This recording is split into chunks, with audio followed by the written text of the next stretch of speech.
Hey,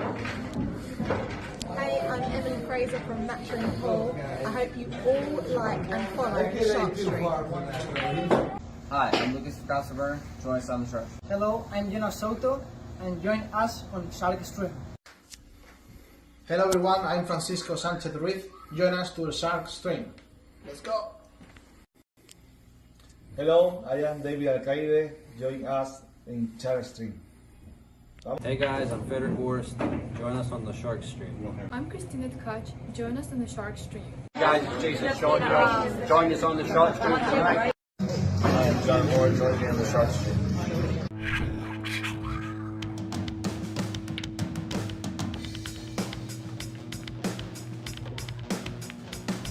Joey hit the lights, Bobby grabbed the mic, chicken calling at you from the other side. Shark Stream, going live. We're about to enter water, only sharks survive. In 3, 2, 1.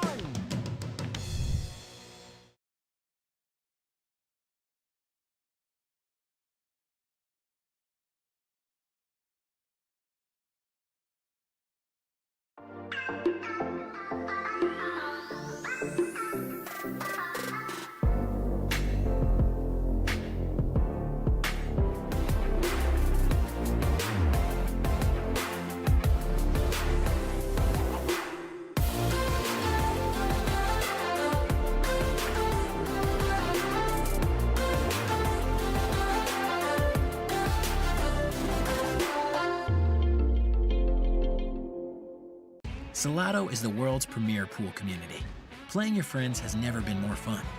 Raise the bar with Salotto so regular practice can become real pressure. With monthly prizes and cash payouts, Salotto brings pool to the people. You can even submit match results to Fargo Rate through Salotto if you want, but you don't have to. Your race, your place. Make your matches count with Salotto. Download now and get started. No minimum play per month. Hello folks, this is Brian Brennan in the booth coming at you on a Friday evening on the Shark Stream. We got a little something different tonight. This is our pro list match, but a couple of players that don't usually get a lot of airtime. Figured it'd be nice to bring some content out tonight. So we have Alan Longley challenging Jim Vollhardt for his number 23 spot on the pro list. As you can see from their Fargos, they're pretty decent players. They're playing on table 4 tonight, so not quite as brutal as table 8, but still pretty brutal. I played on both recently and got a little humbling experience from Jim Gravel on table 8. But that aside, thanks for tuning in. Like I said, a little bit of Friday night action here on the Shark Stream.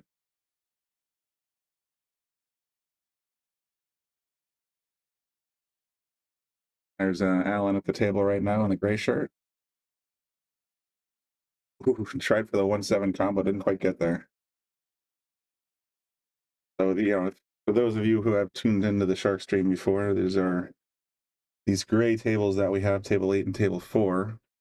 They're a little bit different than the rest of the tables in the house in that most of the tables in the house have 5-inch pockets.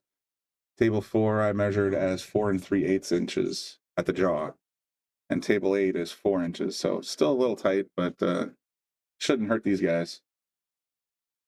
Seen them both play; they're both very good players. So please do, if you're enjoying the content that we have here on the Shark Stream, make sure you hit the like button. That helps us out tremendously. Share it out if you can. If you'd like to be notified on YouTube, just click that little bell. Follow us on Facebook, and you'll know every time we go live. All right. Looks like Jim's at the table now. Gonna probably roll up on this 4. He wants to make sure he leaves himself a little bit of an angle, though. Yeah, that'll do.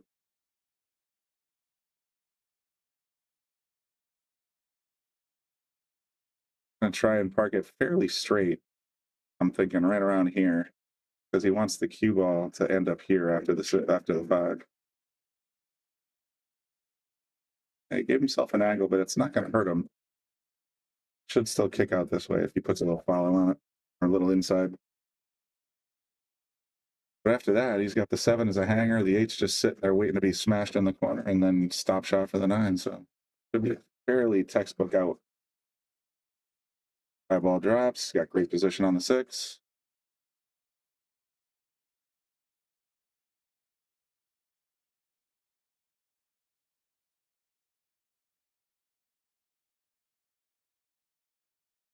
We'll tap in. Here's where some players get in trouble.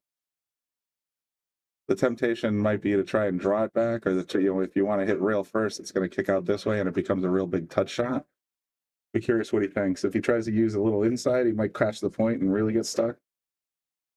So a dead end straight in the hanger, you know, in the hanging pocket shot isn't as trivial as it looks. You can see he's sort of thinking it through. Look at the overhead real quick. See how far. Oh, it's deep.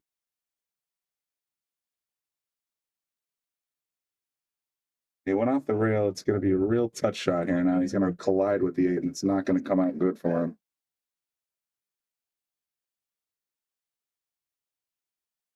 So that in the pocket shot, that proves to be the most typical one he had so far. And for good reason. That's not an easy shot. Opting to go ahead and just try to roll the 8 behind the 9. Not a bad defensive play. Alan will come back to the table. Try to kick at this.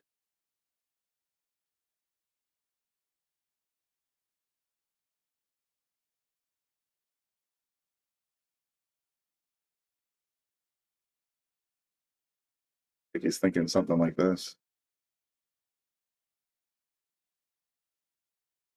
Going 2 rails? Oh, he went right around it.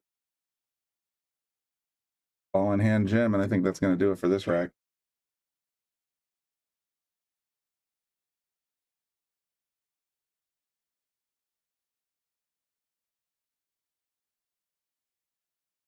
It'd be a relatively easy center ball shot to get to the head spot. Sorry, that's the foot spot. A little tap in 9.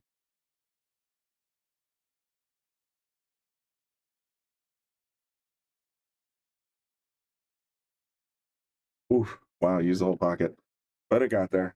Jim's up 1-0. And that's why defensive play is so important when you're playing 9-ball, because those last 2 balls, if you can get ball in hand, it's almost as good as a 9-ball sitting in the drink. Let's see which side Jim's going to use. He's going to use the red side. Which is convenient, because I have him on the red side. It's like they're using a magic rack tonight. Actually, that's not even a magic rack. I'm not sure which template that is. Diamond, maybe?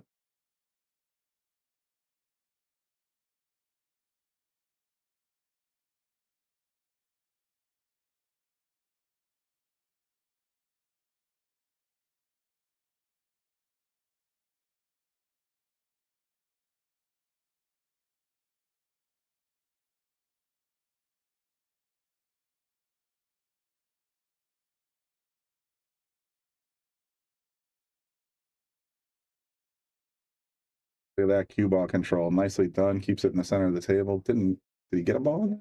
No, it looks like they're all up. But it was a nice break anyway. 6 just hung up a little bit. Otherwise, he'd have been pretty good shape with this 1 ball.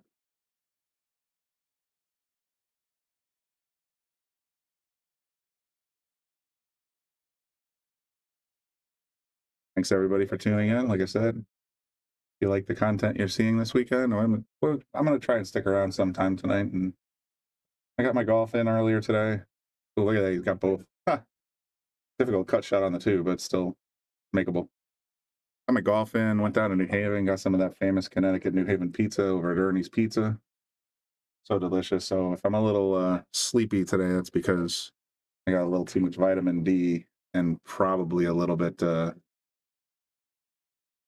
pizza coma going on. Hey Nick, any action down there for me? I saw Thomas Natal, Jack Passamano, Lucas is here. Who else did I see out there? Don DeMeo. There's a few guys down here, but I'm not sure who's looking for action.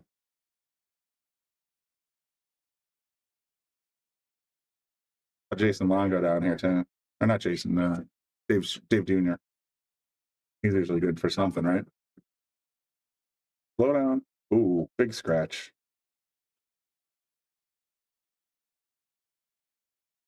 Other than that, it's pretty slow. Roscoe's here, of course, with Kevin. Lisa and Jamie in the bar area. I believe Jenna's running the desk. It's early, yeah. It's 7:42. Pool players aren't even up here after until after sundown. Pretty sure I saw Lucas out there, but he tends to come and go sometimes.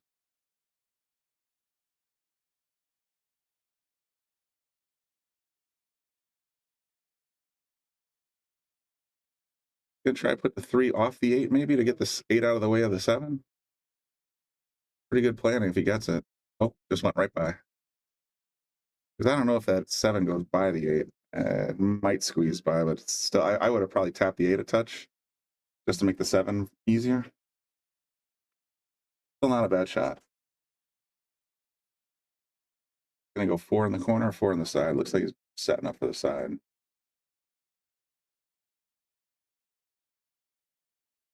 Just catches the point. Good position though. I know what Brian Brennan and Brian Merrick would do here, but let's see what Alan decides to do.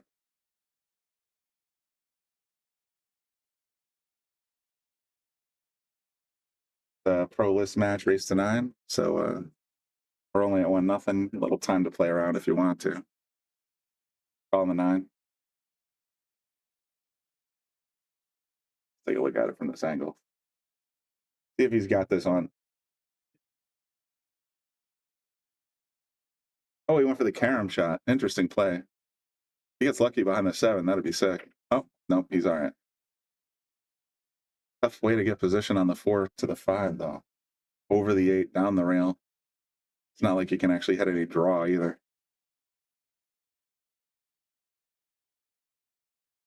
This will be a trick shot. He's trying to hit down on it. All right, so that had to roll.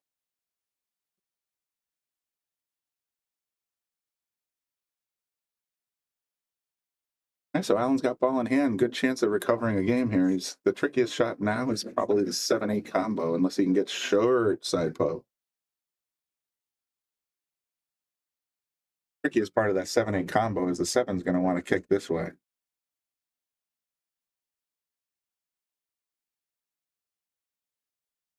They got pretty straight on. Oh, he went way past the 5. I would have lined up for the side pocket, and I think that might have been what he was trying to do. Now he's got the 9 in his way. He's got to cut it, move the cue around the table, or he can play in the corner.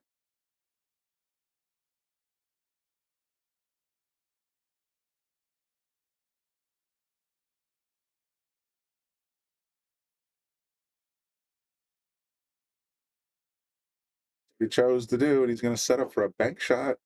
I highly doubt he's going to cut it all the way up the rail. He might even try to carom it. It looks like he's got a affinity for caroms. You could carom into the 8 and drop the 8, but then you have no idea where the 7's going to land. I like the bank on the side here. Yeah, it's not a bad play because with that speed, he's not selling out the 7. So good shot. You have an iPhone charger by any chance? I don't know. No, I think it.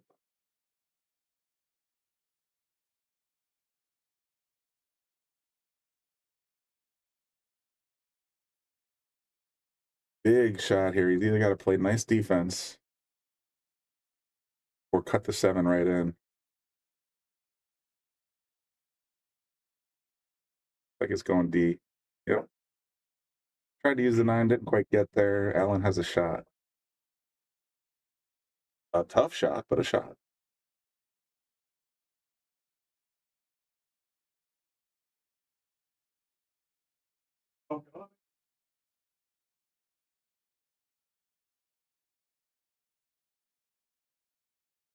Pushing the 7 up to the short rail and trying to bring the cue back behind 9. That's kind of where my head was at.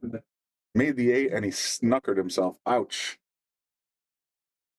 Got the 8 down, but the 9's right there in the way.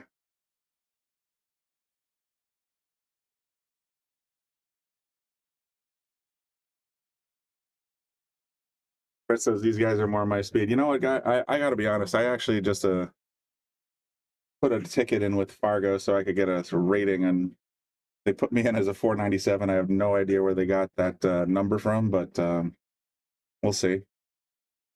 We playing more Salotto matches, of course, one of our sponsors here at the Shark Stream. Maybe I'll enter a tournament or 2 here and there. We'll see. But to your comment, Look at that. He did not call that. That's coming back. Yeah, they're more my speed too. I mean, we show you guys Lucas, and we show you guys Rob Pearson, Ryan Cullen, and Dave Gavrish, and yeah, all those guys. They're fantastic players. But the for the most part, it's these guys are, you know, even though these guys are 23 and 24, you're going to see basically everything from 25 to all the way to 10. They're all 500 players, so they can shoot. And 500 in Fargo is still a pretty formidable handicap, so they can hang. And it looks like Jim's got a pretty nice clean shot at this 9-ball.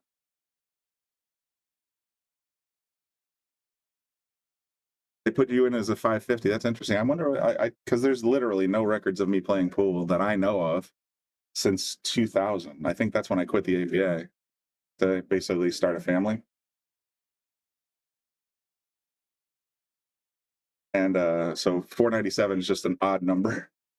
Alan still had his turn. Oh, I missed something then. Yeah, man, I figured I'd see you down here at some point tonight. Yeah, I don't. Yeah, so 497 is a completely random number for me, and I'll like I said, I'll try to do a couple of Salottos with people that have it down here. If you guys want to play me, just let me know, because I'd be curious to see. You know, once I get to about a 200 robustness, I'll be curious to see where I land. My best guess, is right around 540, but things are coming together. I mean, I've been playing pretty well in the last month.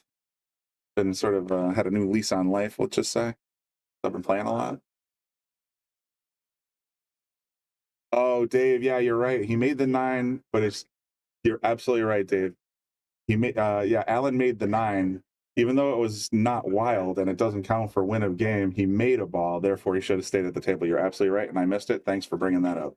Alan had the shot.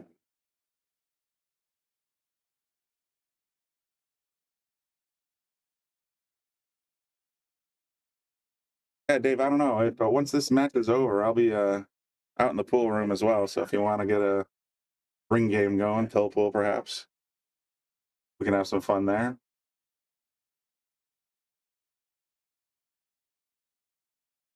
I'm always down for a pill pool game on a Friday evening. I'll probably be in the booth till 9 though, at least. But after that, I'm definitely free to play some pool. Nice bank. That's going straight in. Good news is you made the 1. Bad news is the 2's locked up hard. Even the 5 won't carry him into the side pocket. 7. I mean, there's no real crazy good shot here.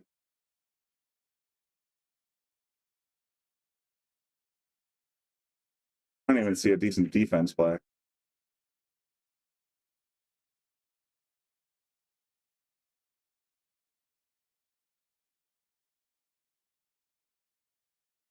Alan's kind of in the tank here a little bit. I don't blame him. This is a terrible leave. All right, so he's just going to leave it behind the 6. That's not bad. You know what? As safeties go, that was really good. Now Jim has to kick at it from behind.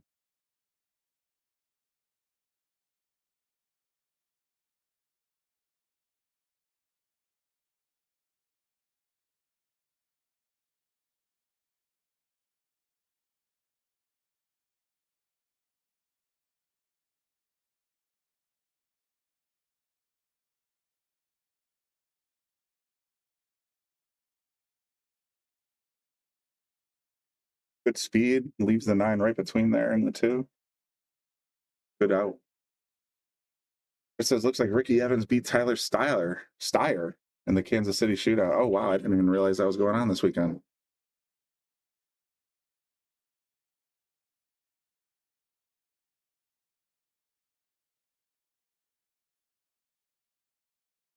I focused earlier this morning on cleaning my golf clubs that I haven't used since before COVID struck. Boy, I'll tell you what, after you take 5 years off of golf and you go out and play even 9 holes, you realize exactly how much you forget. I was terrible today. But I did have some fun with my friend John and his wife Sarah, so forget who said it, but golf is a good walk spoiled. That's exactly what it was today. It's a good walk spoiled. Shot from Jim. Is he going to hold up? Yeah, the universal force sign for slow down cue ball. I tend to tap the chalk on the tables. Never works, but I do it anyway. He can cut this 3 in the corner, and if he plays just the right speed, he can get a decent position on the 4. He can probably hold it.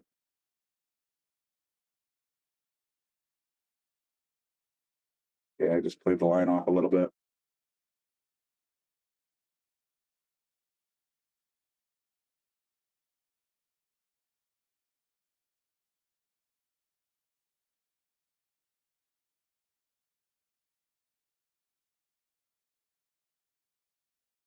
In the corner, get back to the rail for the 4.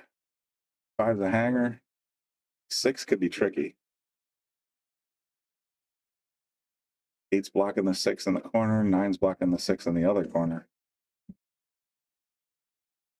The 5's out of the way. The 7 could be blocking the other third corner.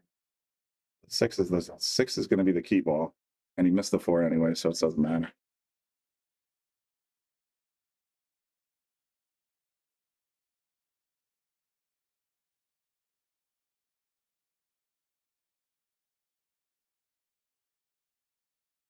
Yeah, I'm channeling my inner Bobby Hunt right now. There's no reward for making this 4 ball. There's no future. That 6 is just going to be a liability until you can do something about it. So yeah, exactly. Just sort of stick your opponent somewhere. Make it, let's figure out a method here, how we can get this 6 ball somewhere. Until then, don't even bother making a ball. I like that play a lot.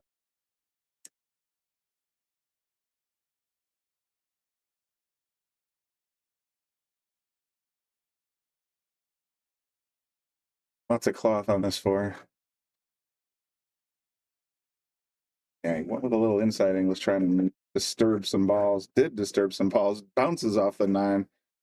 Drops it right in the corner like it was nothing. Didn't really free up the 6 much though, so he's got a decision to make here. He try to get some kind of position on the 6, or is he going to just sort of? Yeah, he's going to go for the 6-8 combo. Tough shot. I don't like combos. Some people love them.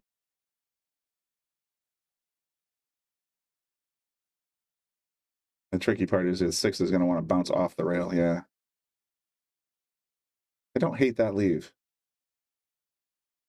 A nice attempt at getting the 8, but like I said, the 6 is going to come off the rail. He wasn't going to have position even if the 8 dropped.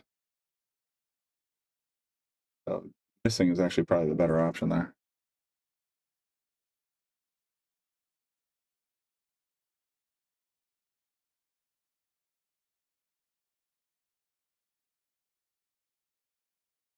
Leave the 8 right between the 1 and the 6. He does. There's plenty of gap there, though. He can go 1 rail, make the 6, and if he hits it soft enough, he'll have position on the 9 or 7. That's the key shot right there. He's going to go right around the 8, tap the 6, and he's got position on the 7.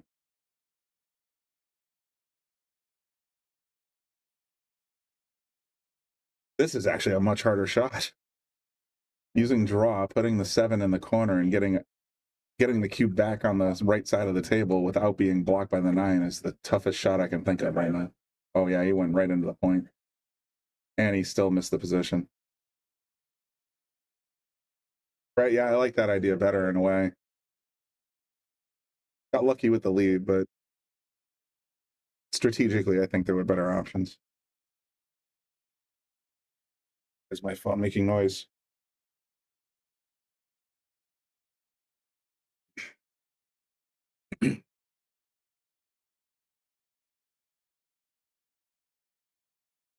Right up the rail, caught the point. Falls out the 7 on the side, but that 8 position is going to be tough. John, that's why my phone was making noise, by the way. It says, John Porto just sent you a friend request. Cool.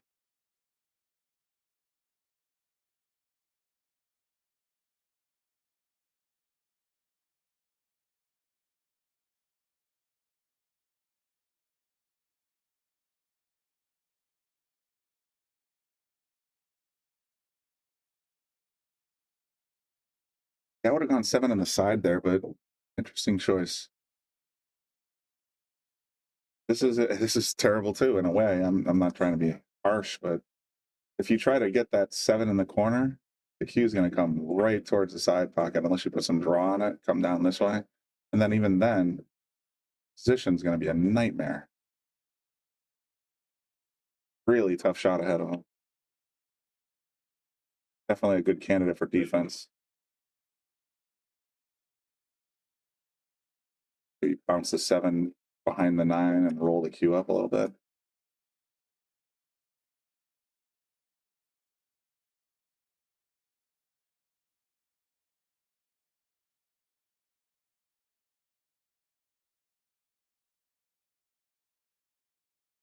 And for the 3 rail position, didn't quite get the 7 near where it needed to be, but not a bad leave. These guys have both been leaving their opponent pretty difficult, so I guess if there's some consolation. Did I get the score right? Yeah, it's 2-0.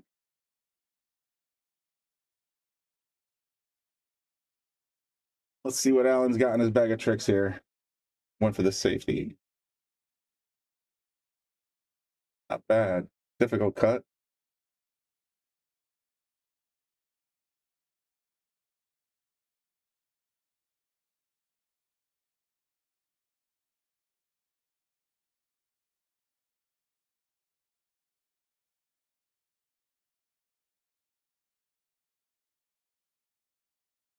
Nicely done. Wow. Great shot. I mean, this still left it tough on the 8, but it's makeable. And you're still at the table. Basically what you're looking for.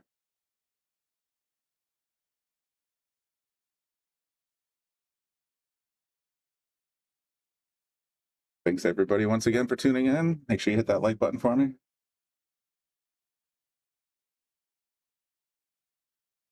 Play the 8 behind the 9, and wow, stuck him pretty good. And 2 racks ago, he did the exact same thing, got ball in hand. So it's a very good play to have in your book or in your bag.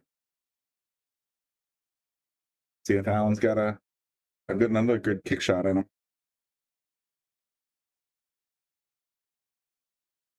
Oh, I just realized I have to be here at 10:30 tomorrow for pool school. I totally forgot. Last week of pool school tomorrow. Should be a lot of fun. I've been enjoying. Started talking with some of the, being an instructor and talking with some of our students, pupils, whatever you want to call them. I hope they all got a great amount of value out of it. I'm pretty sure I've seen some drastic improvement. So it is pretty exciting. So this is just going to be a drawback for the 9. Yep. And in the corner, Jim goes up 3-0, I'm pretty sure.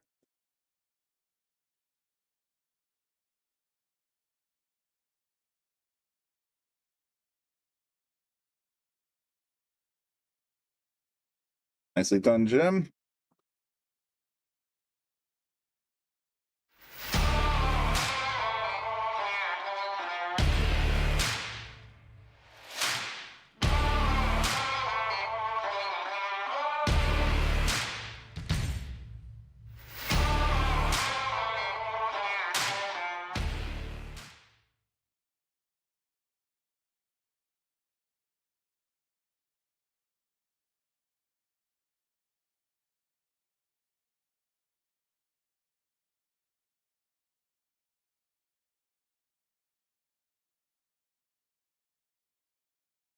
Track number 4 coming at you right now. We got Jim still at the table up 3-0. Allen gotten off to a little bit of a slow start, but don't count him out.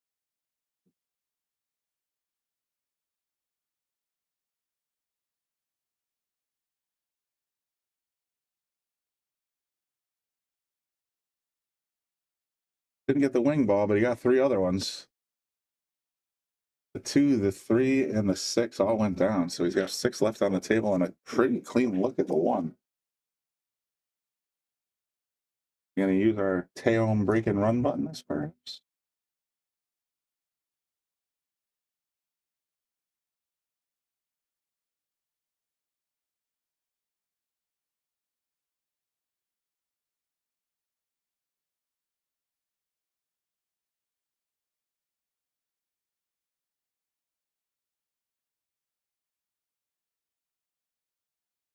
This is the hardest ball right now. I think getting on the 4 is the toughest shot here. Got to miss the 7, 8, and 9. Didn't quite get where he wanted to be. He was looking to come down around here, but still makeable. Either bank or cut.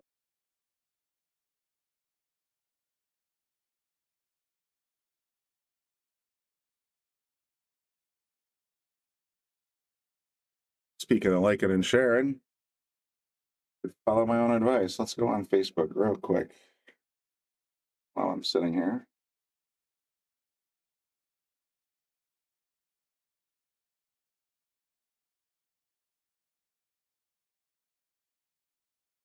Like button, hit the share button.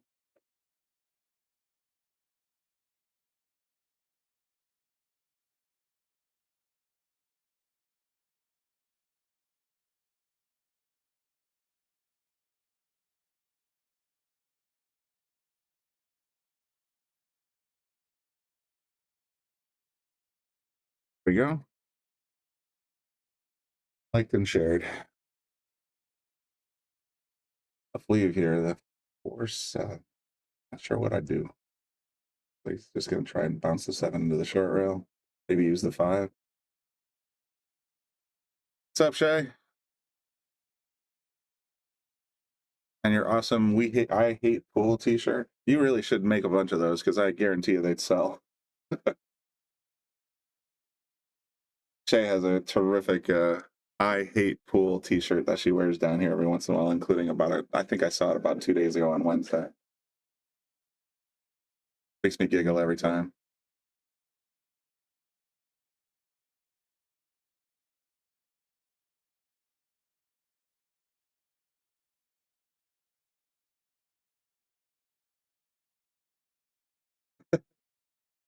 I was telling somebody outside, I forgot who I was talking to. There's a couple of pool players, and I would want to get one, like sort of like the Yale Billiards Shark Stream jersey that they have here, the blue one with the logo on the back. I would actually want to have a jersey that just says "I hate pool" written on my back, so the next time I'm on the stream, if there is a next time, you can actually just read it on my back every time I'm at the table. It is a great shirt, though.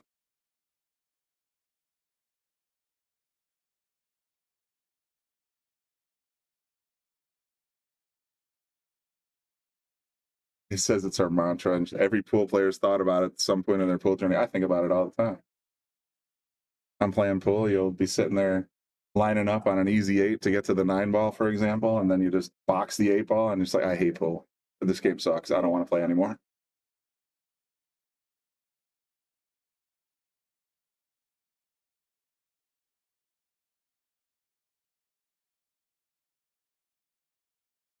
The old kiss, but it didn't leave too bad.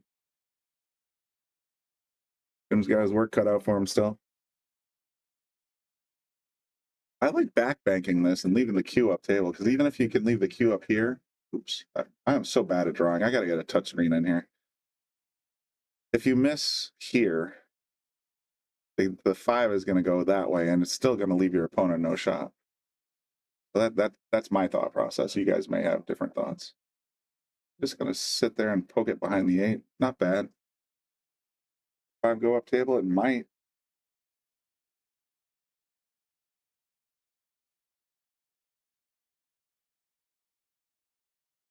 Tough shot, but it might go.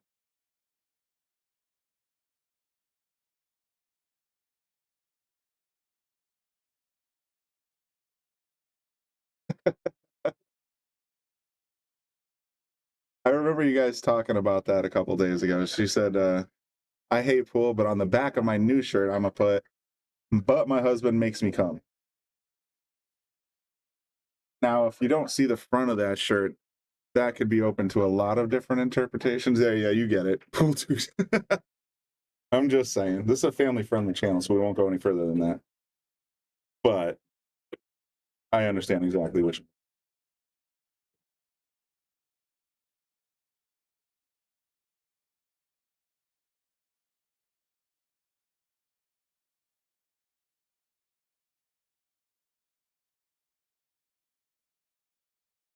Tim's just going to feather this one and send the cue up table.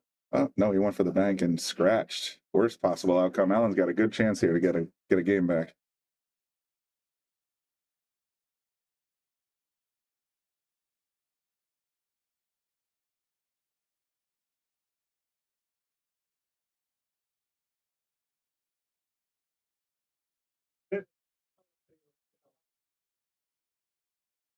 Right there. See where Alan's shirt says 9-ball? Just I hate pool written in big bold letters. You're too funny.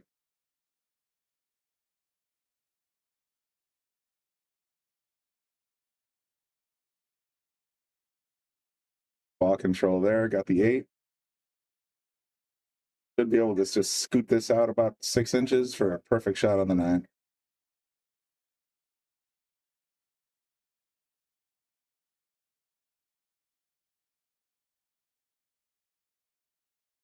Nicely done. Perfect position.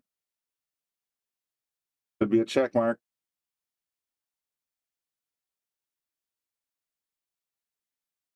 You know, there's so many things you can say about pool jokes.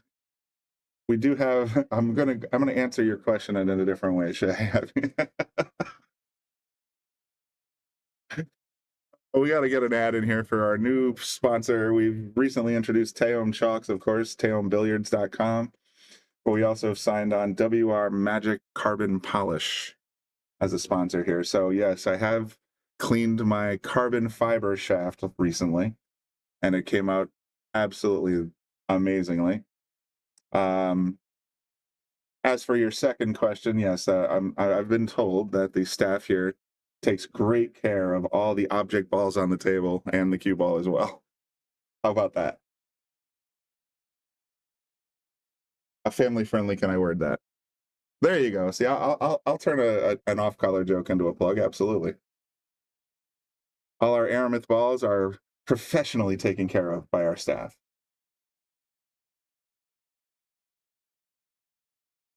Staff are working in another plug.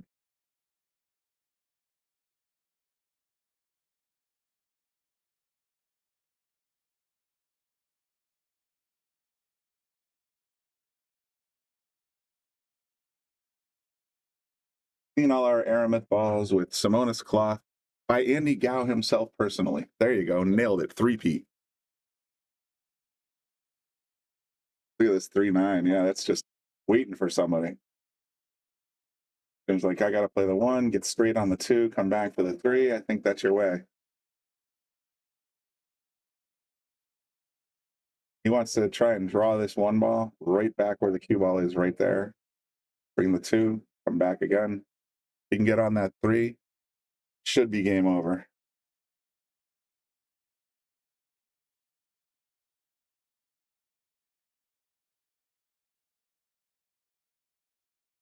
I pulled it back a little too far, but he's still in good shape.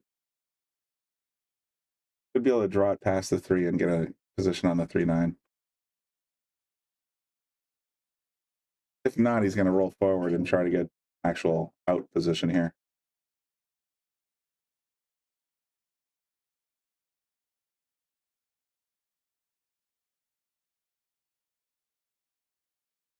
I like a lot of low right or low left. That's what he tried to do. Took it out of the pocket, got position, but not the right result. Yeah, exactly, Shay. The famous office joke. That's what she said.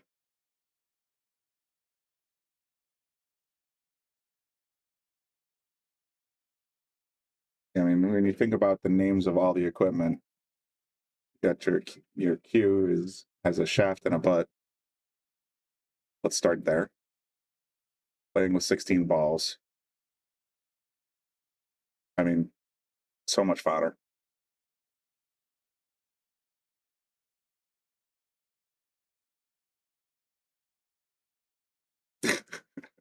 Will's chalking his tip right now. There you go. Oh, good Lord, folks. I have not had enough whiskey for this conversation.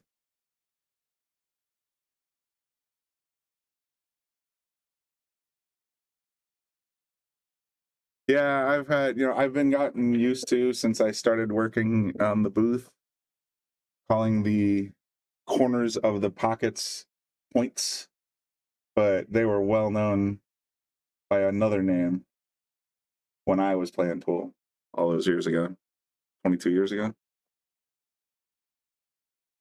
It's one of the 7 words that George Carlin said you couldn't say on television, so I'll just leave it at that.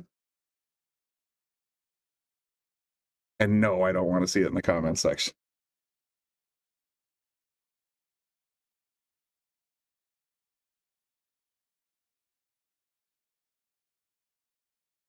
He's going to try and bounce it around right through that. Nah, that's going to be too tough. That's a tough shot. I thought he might have been using the old Lucas maneuver or the old bounce maneuver where you hit the rail by jumping into the rail and have it pop up. But regardless, that's not a bad leave. I mean, at this point, even with ball in hand, it's a tough out. Getting the 3 past the 9, getting up for the 4, back down. Yeah, there's a lot of work to do.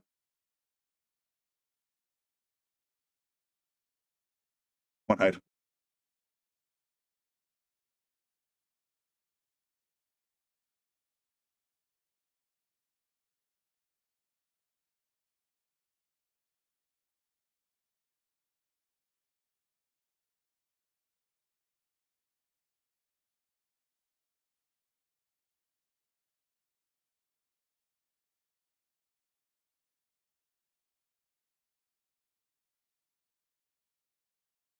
Will, sounds like Shay's asking you out on a date. You guys are fun.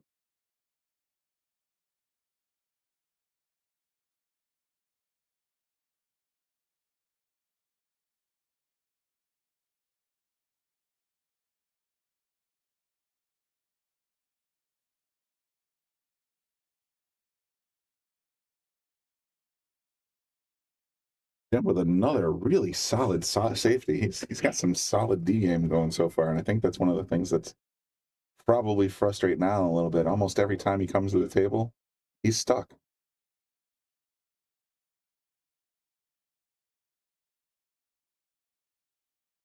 Jim's playing great defense so far. Alan's got a kick pretty much every time he gets up here. He's just going to push the 9 out for the 3-9. Yeah. No, Shay, this is table 4.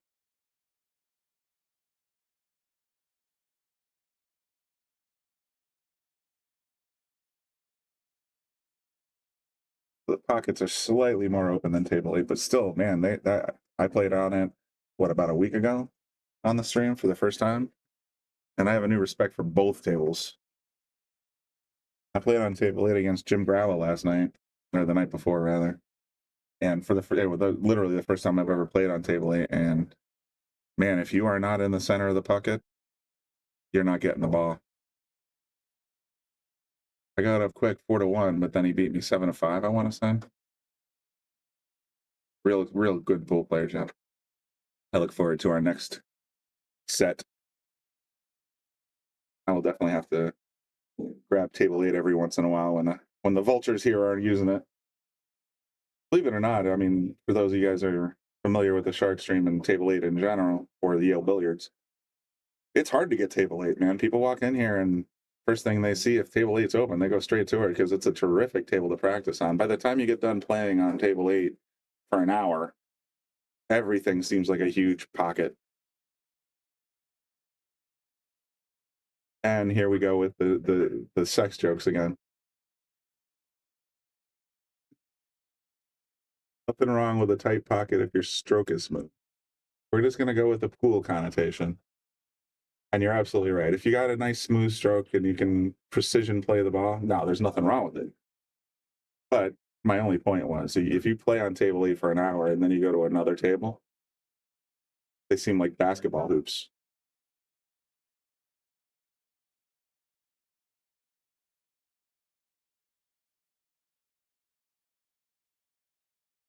Sure if Alan played that 2 ways or if he played it, or he just missed the side pocket, but it was a good leave either way.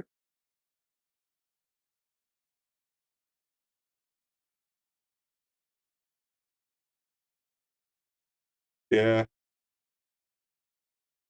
If you guys stop seeing me on the Shark Stream, Bobby will be like, what the heck were you talking about last night? And I swear I haven't been drinking yet. Look at that shot. Nice two-rail kick. Let's take another look. The result wasn't great, but it was a nice contact. Boom, boom. Nice kick. Almost had it in line for the pocket.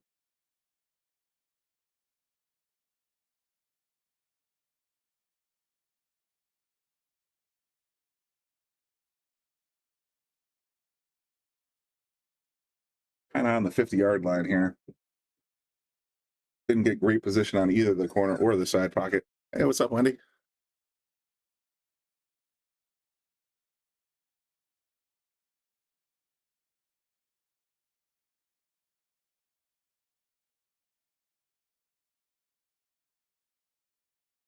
Plays it directly in the center of the corner side or corner pocket, and look, he just snuggled up to the 5 ball.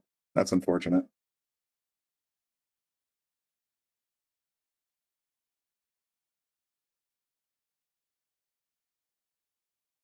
Even a half a ball less speed, and he would have to make a very makeable ball, but this is tough.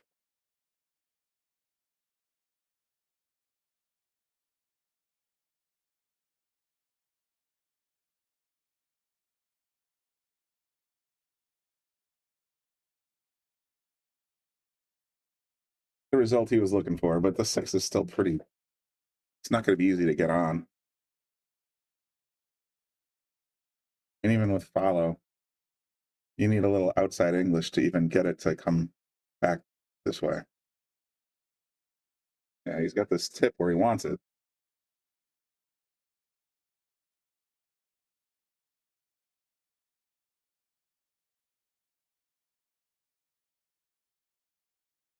More speed, he would have had it.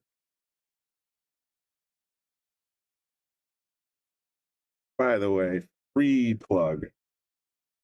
I went and saw Deadpool versus Wolverine last night, and holy hell. It is an R-rated Disney film, which is rare enough as it is, but having said that, Ryan Reynolds and Hugh Jackman did a spectacular job of putting a movie together. It was so funny. It was super violent, but it was so funny.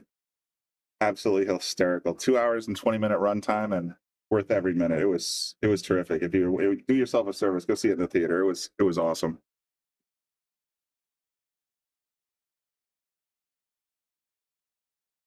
I did stay for the credits, and that was one of my favorite parts, by the way. No spoilers, guys. No spoilers in the comments. But I stayed all the way through the credits, and I was deeply amused at the after credits clip. So good.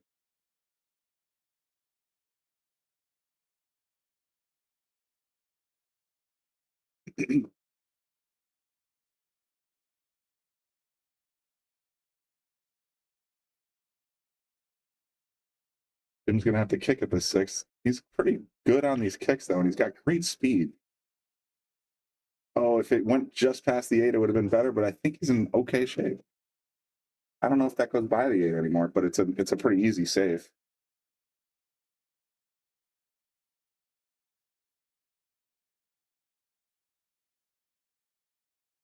I think they're touching just enough. But we'll see. See what Alan thinks. Off the 9? Oh, so close, but look at that safety. Nicely done.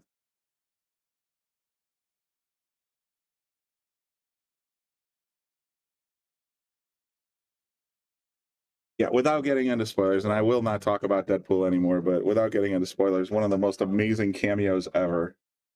Features prominently in the film, at least briefly, and is also featured in the end credits. And I mean, the theater that I was in was howling. It was so funny.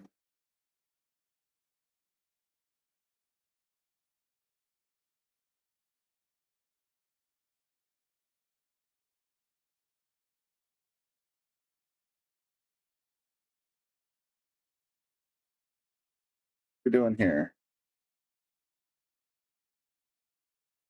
Trying to get rail first, kick the set. See, I don't know. Work. I think maybe his thought process here was try and re-rail it. Oh, yeah, that was tough with the side pocket sitting where it was. He almost needed to get point English to get that cue to react that the way he was looking for. So Alan's got ball in hand. Let's see if we can get another one back. He's got the 4-ball in hand run out. 8's a little tricky, but not awful.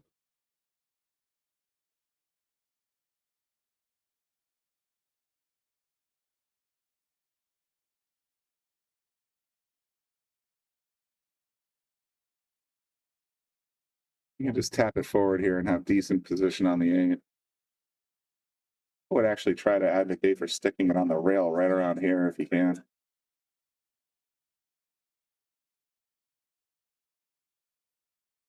Got close, and he's got the right angle. Should be able to get long side position on the 9.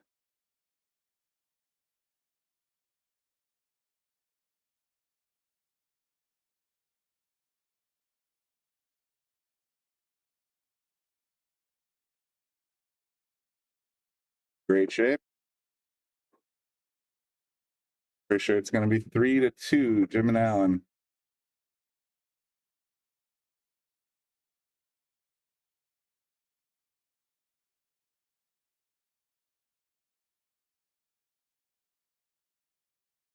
There you go. Salotto is the world's premier pool community. Playing your friends has never been more fun. Raise the bar with Salotto so regular practice can become real pressure. With monthly prizes and cash payouts, Salotto brings pool to the people. You can even submit match results to Fargo Rate through Salotto if you want, but you don't have to. Your race, your place. Make your matches count with Salotto. Download now and get started. No minimum play per month. 8, 9, 10 ball. You choose. It all counts.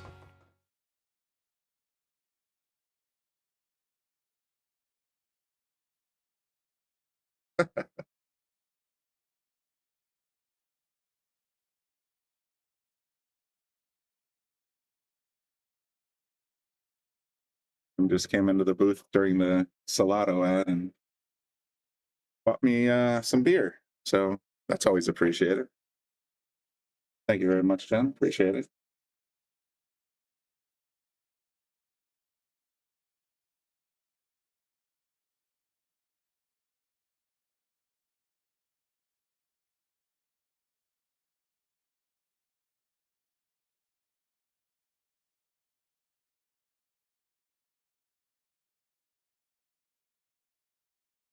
Our players, one of our players might be in the restroom, so we'll just hang loose for a little bit here.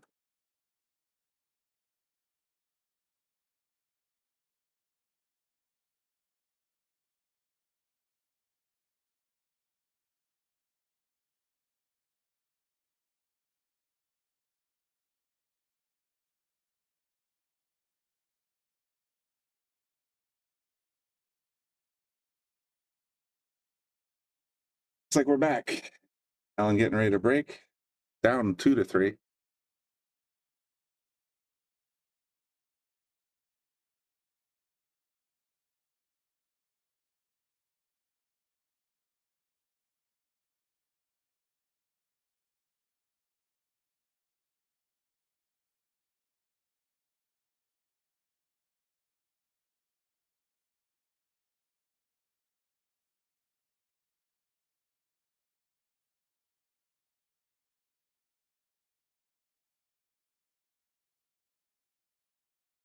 Well, you've got a decent shot at the 1, but there's not a lot of places for the 2 to go. I don't even think it goes in the corner.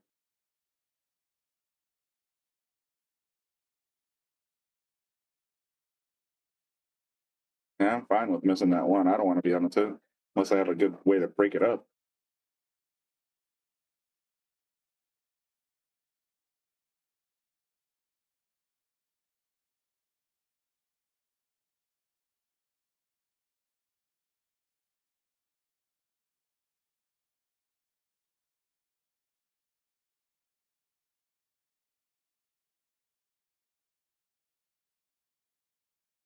Trying to figure out how to use this 1 ball to get the 2-3 separated.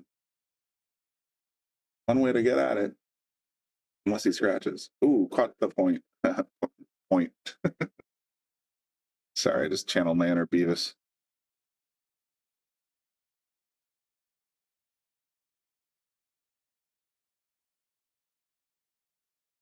Three on the side. I don't see. I didn't think that was wired well. Might have been throwable, but tough. There was a gap there.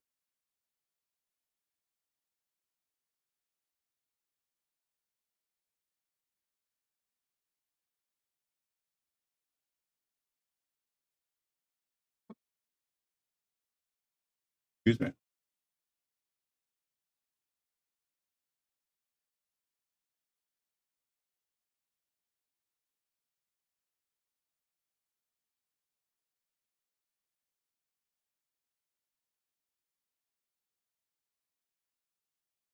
Noticed something weird with our microphone, so I wanted to make sure that all the cameras were correct. Didn't mean to go completely OCD on you there.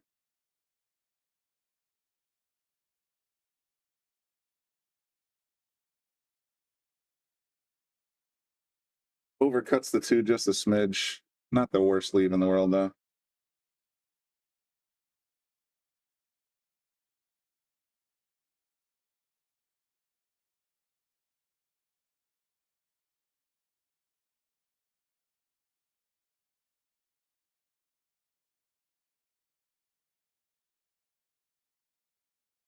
Like he was going for two cross side there. Didn't quite get there. Decent speed, not a lot of. Yeah, it's gonna probably be another defensive play. Does it go? He's lining it up like it goes in the corner. Oh, it might. It actually might. Tough shot, but it goes. I think it goes.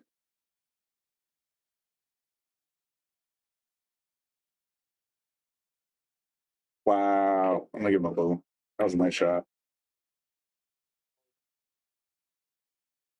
How does the three go by the nine, just like the same shot?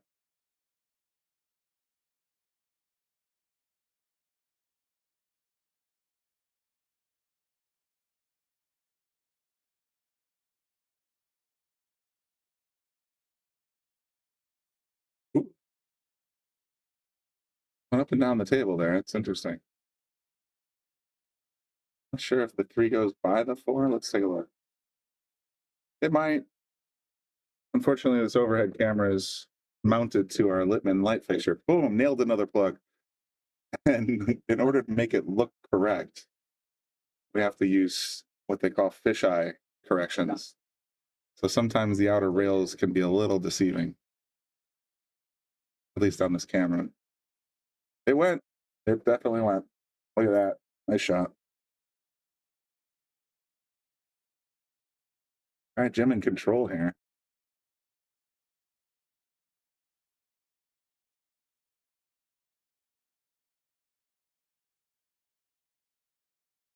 With a massive draw left and didn't quite get the spin he was looking for. You can see that muzzle ball spinning when it was coming up the rail, but by the time it contacted the rail, it already slowed down too much. Pretty sure, based on what we've seen so far tonight, Jim's going to play defensive, try to use the 9 ball somehow, if he can.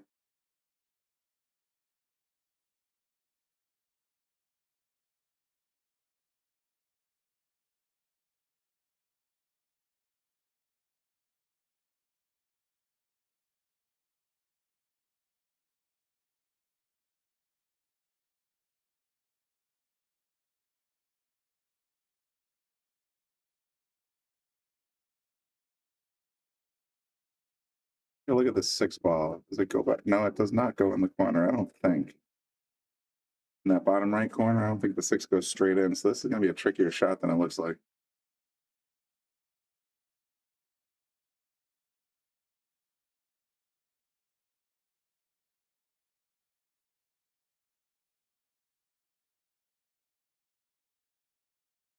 Yeah, the 5 bouncing. I mean, he didn't. Hard to say what the next shot would have been, but this one's definitely. Now the 7's out of the way. It's a pretty no brainer.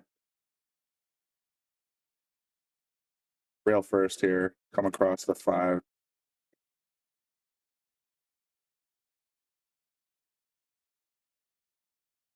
Just around like that.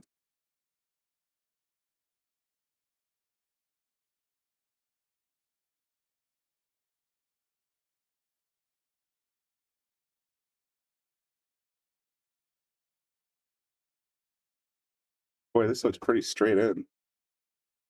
Be tricky to get on the 7. Just gonna follow it down and take the long shot up the rail. I actually like that. Trying to put a lot of stroke there would have just basically rattled the ball out. At least you're still at the table here.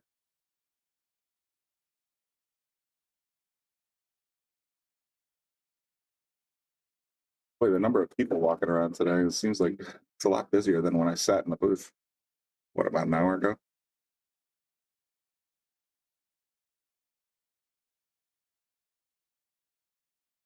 Just came off the rail a bit. He had position on the 8, but you got to make that 7. Allen with a chance to tie it up here. 3 balls to go in this 6th rack. What could be 17 total?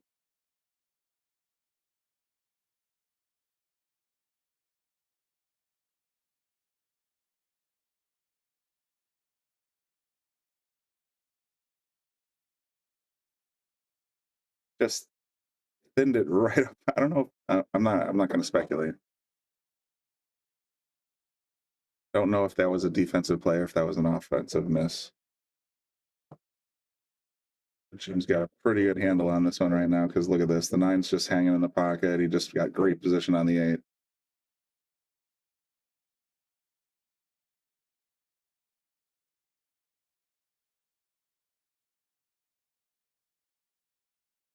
Oh, ouch. Did not expect that. Not a terrible leave, though, man. I tell you what. It's lined up at the center of the short rail, so you had a decision to make here. Do you go in the upper left corner? Do you go in the upper right corner? Either way, you're going to get position on the 9. That's a very tricky shot to absolutely make. And what you do not want to do is rattle it and leave it.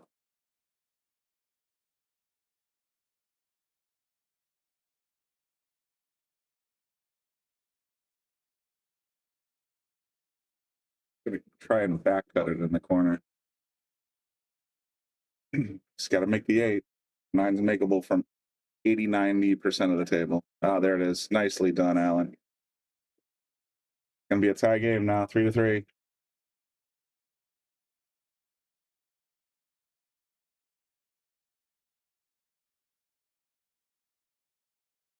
Boom. There we have it, 3-3. All right, we've turned a race to 9 into a race to 6.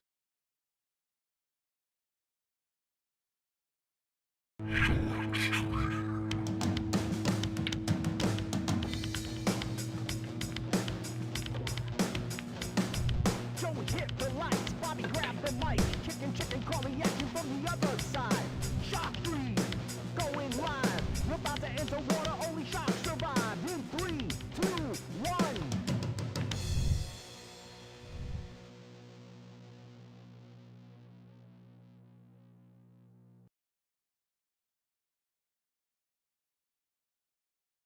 This match rules, you break your own.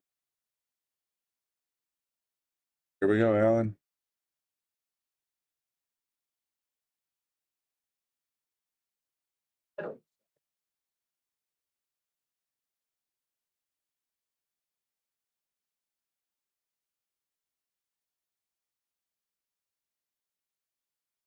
Two ball on the side. Yes, it goes.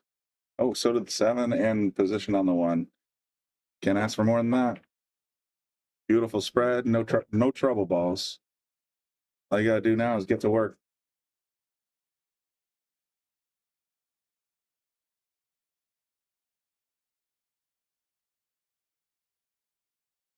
I personally like using a little bit of high right English. Try and shorten this one up. Come up table.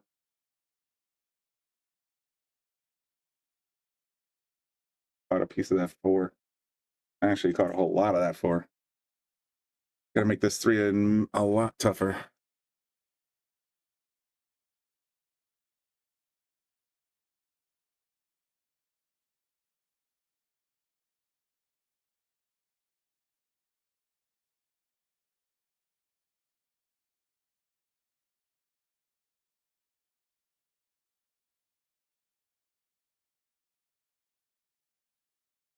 try and use that 4, 9, 8 cluster. It went right in the center of it, but nothing blocking.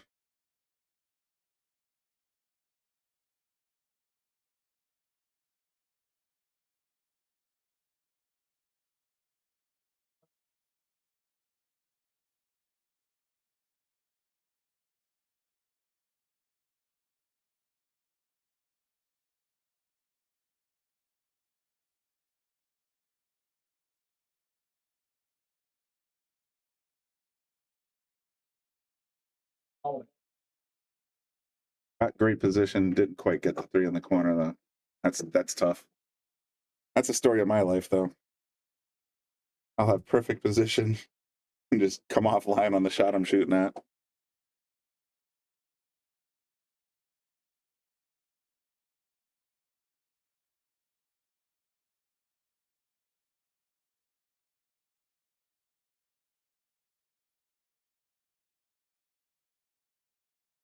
Trying to tap it in the corner. Oh, pinched it into the rail a touch. Like you could see the smile on Alan's face as he stood up like, oh, what was that, Alan?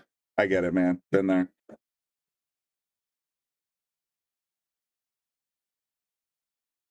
From here, it's kind of tic-tac-toe because look, as Bobby Hilton likes to say, you can get back up the table into the center of the table. My terrible lines.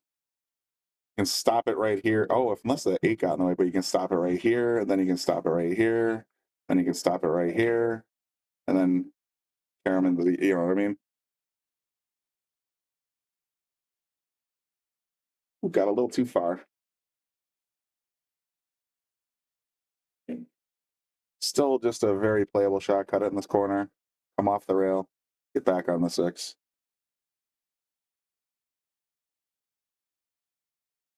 Oh, he went inside. Interesting, but also very, very good for his results here.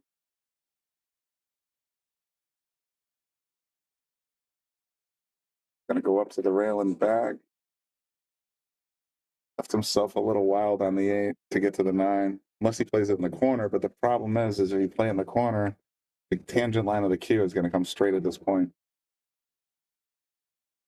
I think that's what's kind of giving him a little pause.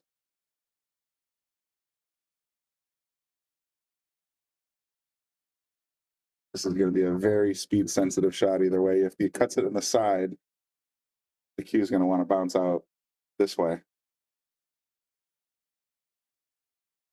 that's not where you want the cue to go.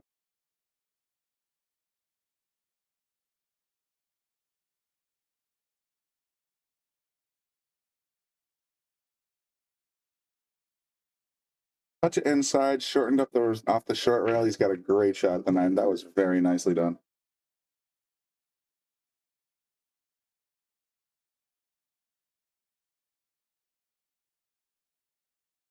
Oh, didn't quite get there. And he's going to sell it out to Alan, I think. Unless it snuggles up on the short rail. This is still a tester. Alan's on the short rail on one side and the 9's on the short rail on the other side. It's going to be a pretty tough shot. What Alan's looking at right now is what got to work with here. It's not like it's frozen to the rail and you can spin it in. A few things to think about here. With the cue stuck on the rail like that, your options are very limited.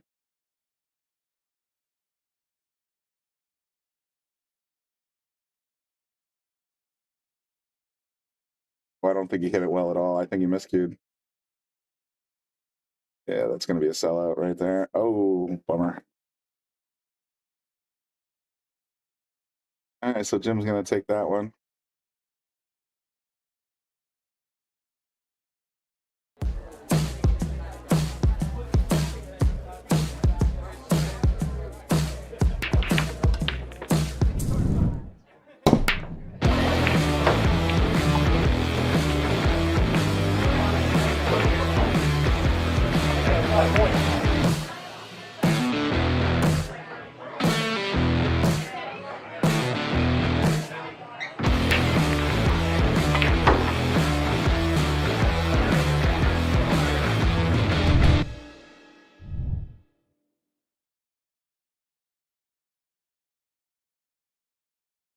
So we're up to 4-3 right now. Let me just verify real quick. Yes, we are 4-3. Pack number 8 coming up. Jim's at the table.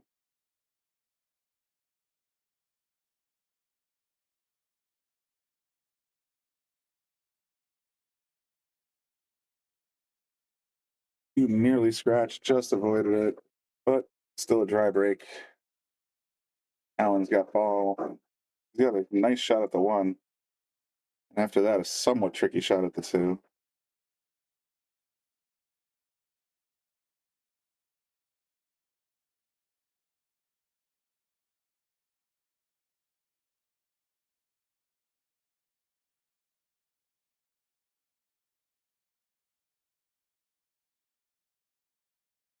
Put back, still left himself a little tough angle.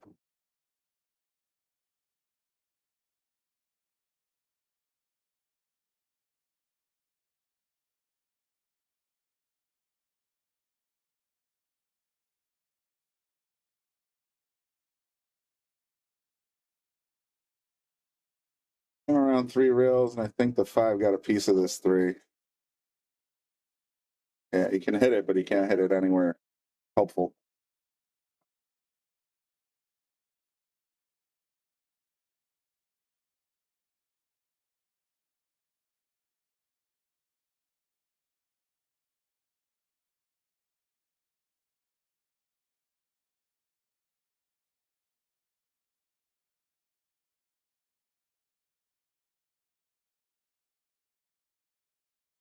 Gave Jim a pretty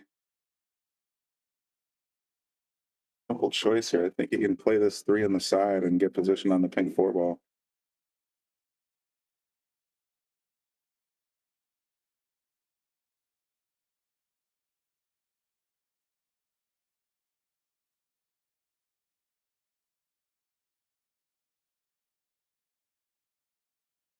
Get him off line of touch, but that's the idea I was thinking. Play the 3 on the side and just sort of leave it there for the 4.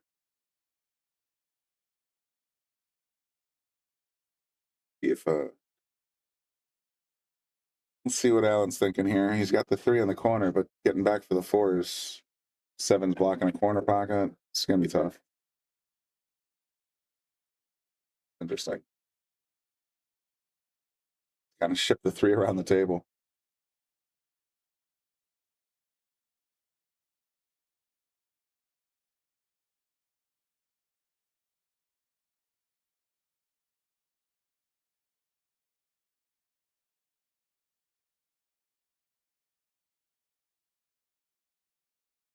The Jim defense that we've come to know already in this broadcast. I don't think there's a window there. And so Allen's got some work to do again.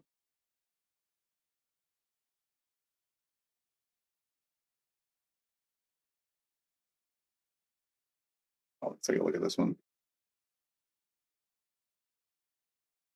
Nice contact.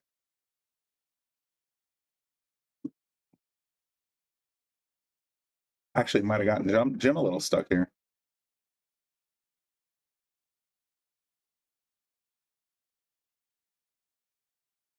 If he can see the outside of the 3, it's practically a feather. A bit of inside English. Yeah, you got it. Stick it right behind the 3, or the 3 is going to be stuck right behind the 8, 4, and 5 balls. Still a pretty basic kick. Hopefully, kick and stick if he banks it off of right here with a little bit of follow. What he's looking for is the cue to stay right here. That'll work. Great play. Great result, anyway.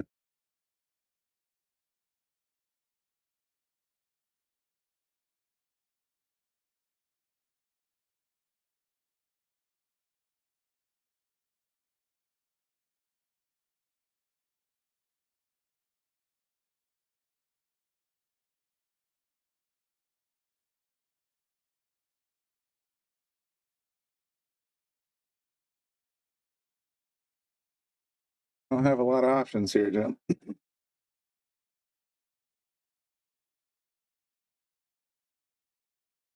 It's right where he wants to be. I mean, there's a possible 2-rail shot. The only one I'm thinking of.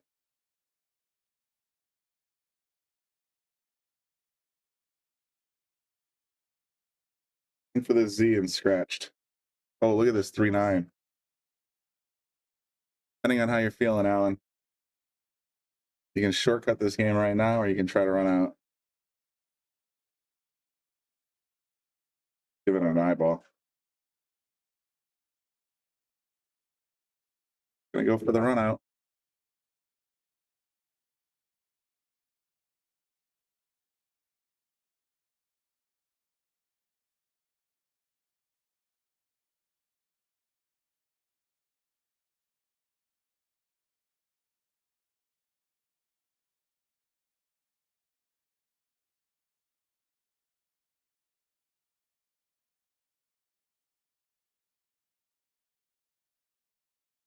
If you're gonna miss ball in hand, that's the way to do it.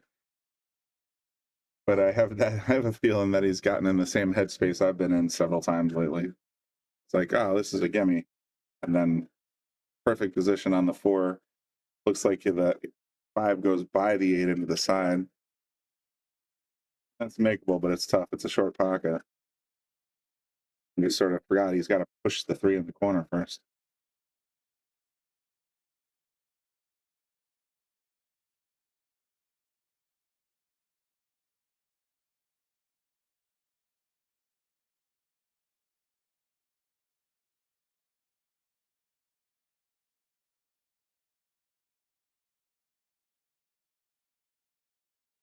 Just missed the 3 entirely. Allen will have ball in hand here, and there's an interesting play for 3 fouls if he's interested. That's 1 foul.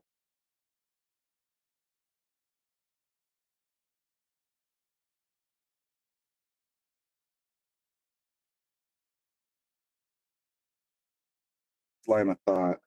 He can stick the cue to the 9 and get 2nd foul. Then he's got some more options when it comes to the next run out. So everybody who knows that's watching the list match rules, if you make 3 fouls in a row, it's automatic loss of game.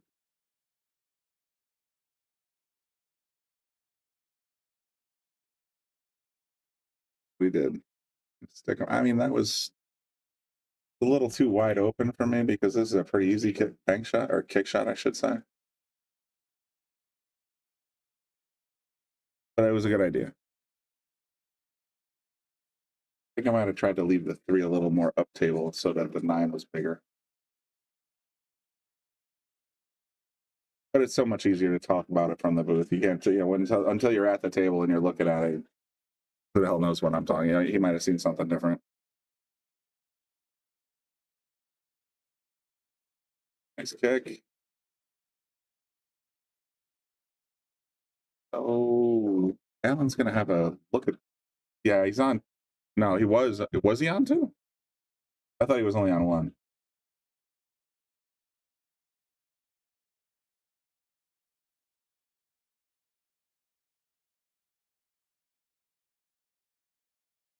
Well, regardless, he's no longer on 1 or 2. Allen's got a pretty good look at this 2 ball. Yeah, he's got the rail first on that one. Oh, no, missing ball in hand's not a foul. It's terrible, but it's not a foul. I thought that was a legal hit. Sorry, Charles. My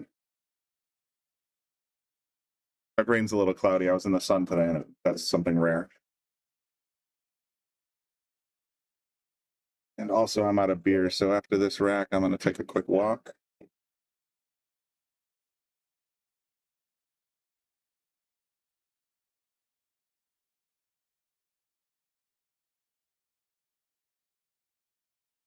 Great contact there. Tell you what, Jim's got the kick game, the bank game, and the defensive game right now. He's playing all 3 of those quite well. I think Allen needs to just settle down a little bit because he's missing some pretty easy shots. Still in the hunt for sure, but been a couple of missteps. Yeah.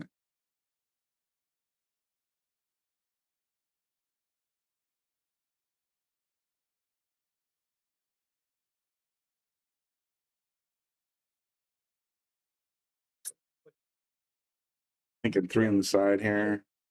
Roll up for the 4.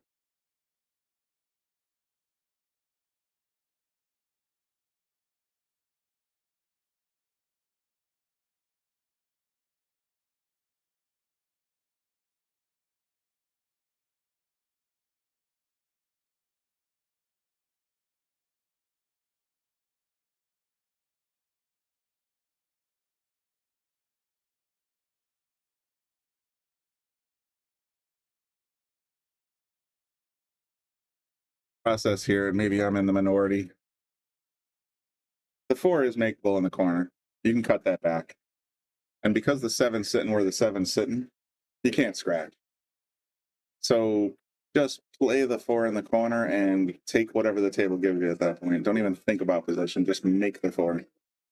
Yeah, well, he kind of went in a different direction there. I think he was trying to get behind the 7. Didn't quite get there.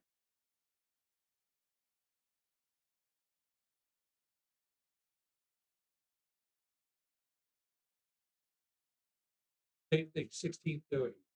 I'm going to have a 7-foot table. If one point anything else, I'm not going to do an out. What do you got a team? What do you have? I'm going to come out there and shake you in a minute. That's some duck, son. I think.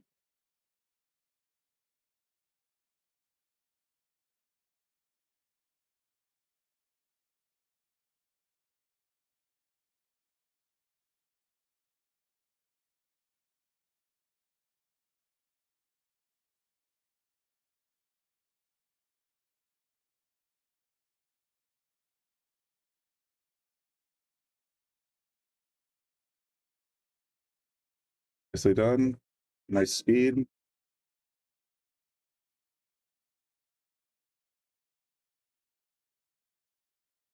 Tim's wondering if he can play the 8 in the corner or if he can sneak it in the side, I think, at this point.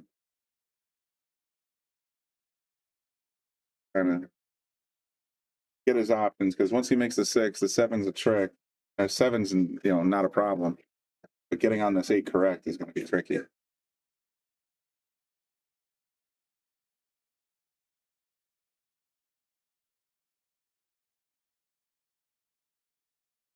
Wonder where he settled mentally. It's like he's trying to. It's going to be tough from this angle. I like inside and putting the. You can actually cut the 7 inside. You might be able to get the cue ball to settle in this area. Then you're okay.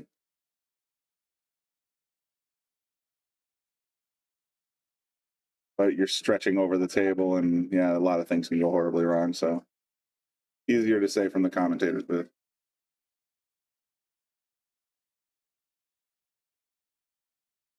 Got it a little too fat. I think he's still from this angle would have scratched if he played the 8 in the corner. He would have had to play a cross corner.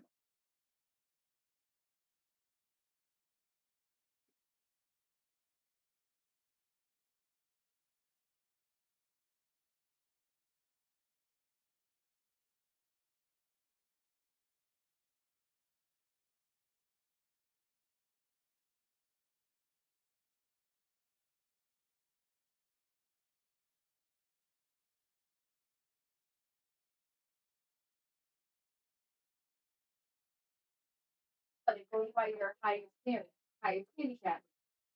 It doesn't work out.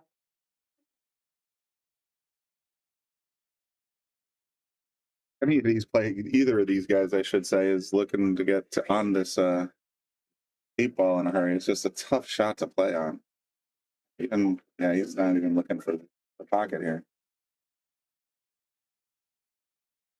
Because I personally feel that the only way to make this 8 ball is to be in this triangle. It's the only place to make it from. And that's tough.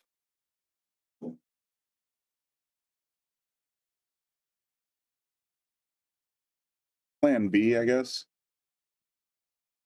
You could be in this area and bank it right back this way. Either way, it's a tough shot.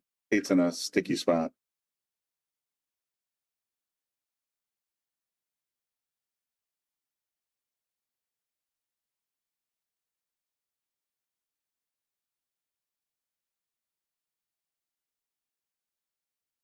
And like I said, neither player's in a hurry to make the 7 ball. Because then you got to move the 8, and once you move the 8, better move it well.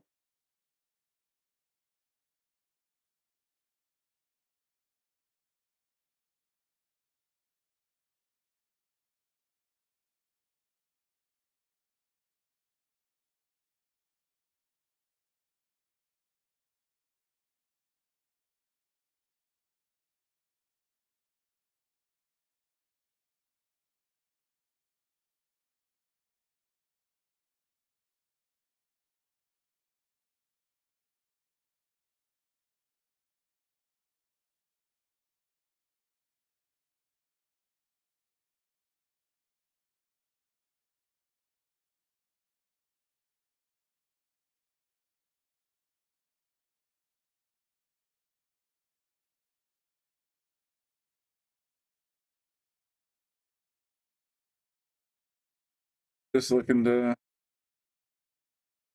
make Alan shoot again. I mean, these are tough leads, but even with ball, like I said, even with ball in hand, I'd have a hard time getting that 8 down somewhere.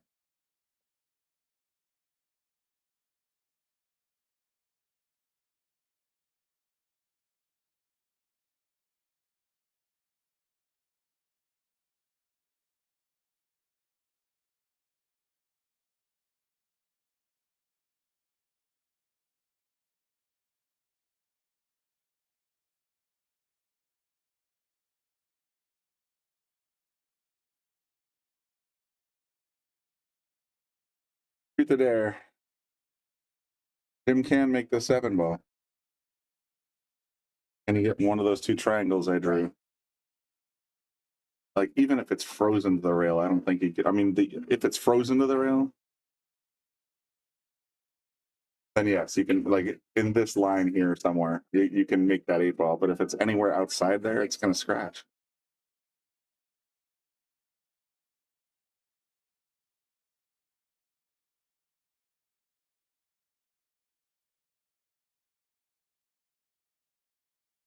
He got the close to the rail, and I still think he might scratch if he had the 8 ball here because of the positioning of the cue ball. But now it's Alan's problem.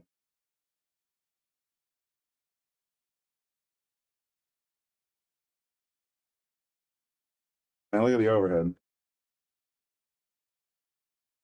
There's practically no approach other than straight on to make this 8 ball go without scratching. Yeah, Scott, I agree. Yeah, see, right now, the only choice that Alan has is 8 cross corner. You cannot cut the shot and not scratch. But at least we're going to get the 8 moving finally.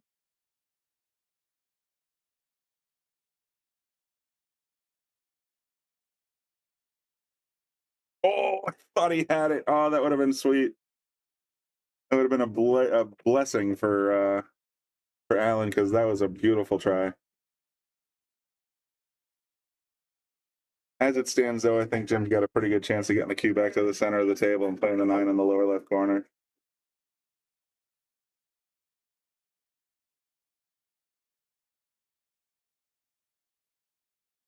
So Alan blinked, and Jim's going to take this one home, I think.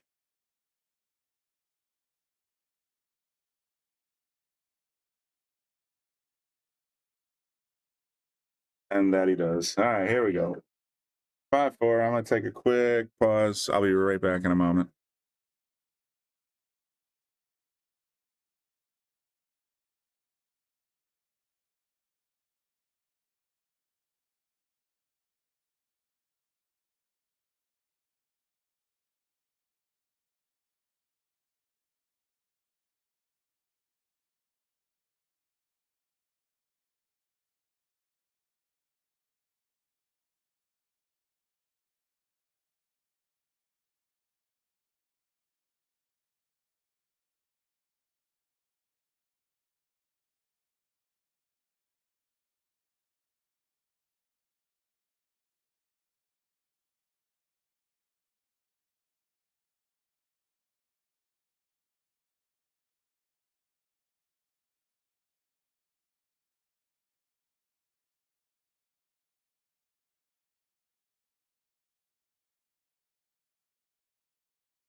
I'm saying that.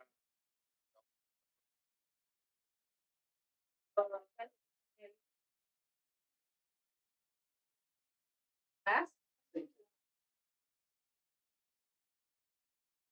Easy. Yeah, so. Interesting. Suddenly getting a little bit of bleeding from the outside.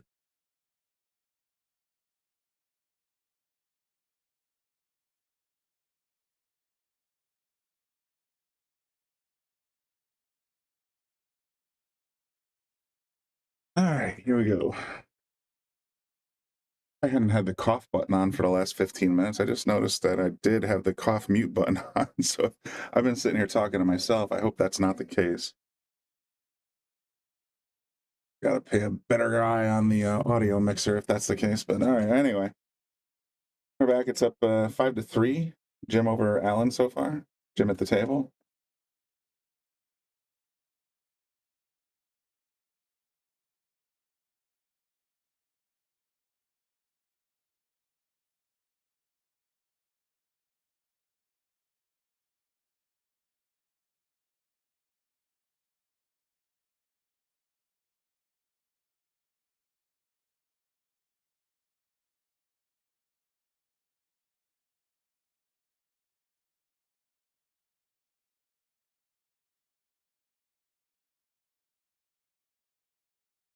Let's say, man, if you're listening to this back at some point, you got some solid defense. I could feel like I could learn some stuff. You've been playing so good so far on defense. Good stuff. I find myself being a little aggressive when I'm on the table lately, so got to work on my safety game.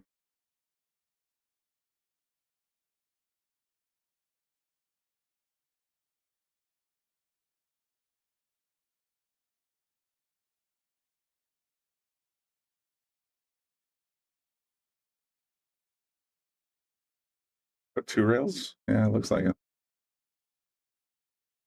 2, 3 maybe. Catches it and sticks him on the 8. Wow, nice shot.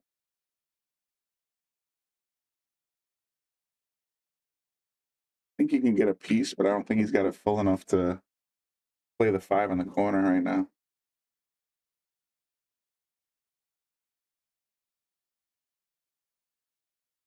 Maybe with a little masse, but still a questionable prospect with the 6 sitting behind the 7.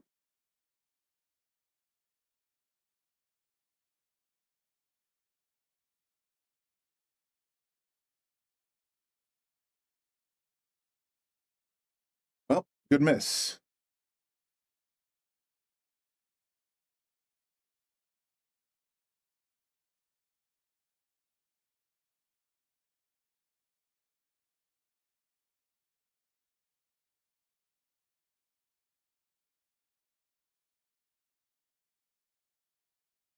Bank the 5 down towards the 8 and use the 9. Oh, he went. That's a different. He made the 9. That's a legal shot. I wonder if he's going to realize he's still allowed to be at the table. Yeah, at this point, Allen should still be at the table. He hit the lowest ball on the table first, made a ball, even though it was a 9 ball. Therefore, he should still be at the table.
He's going to have to go to the long rail. I'm guessing he's going to go here because it's a little bit easier.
Here between Jim and Alan. Has he got the right speed? He sure does. If you're watching and you're enjoying the content tonight, make sure you give us a like. Share it out to your friends if you'd like. But definitely, if you give us a like, it helps.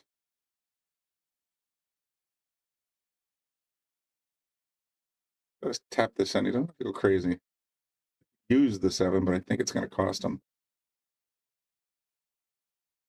Tough cut.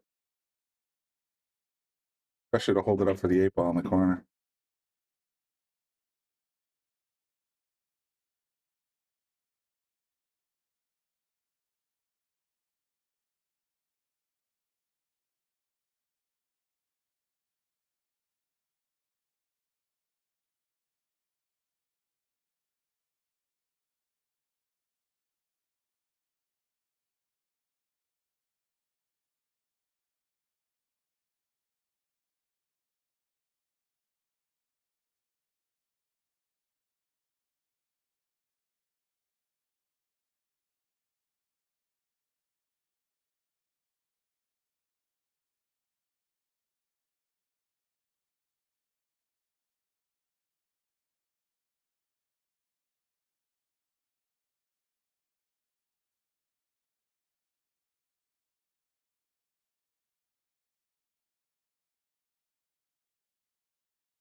You could do with that shot, unless you got some mad stroke.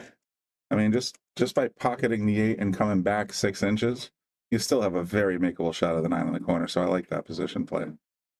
I mean, if you got the stroke, you can definitely let it out there and get a little closer. But this is still a very good shot.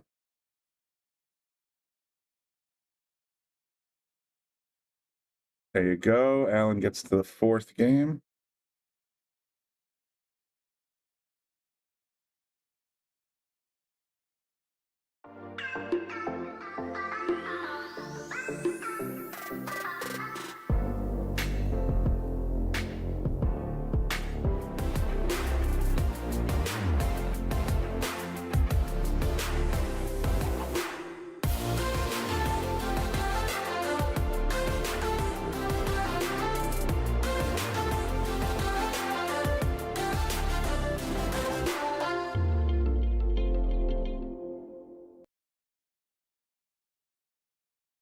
That commercially, you got to see the ambassador for McDermott, Jonas Soto Camino, who will be here in a couple of weeks, I believe.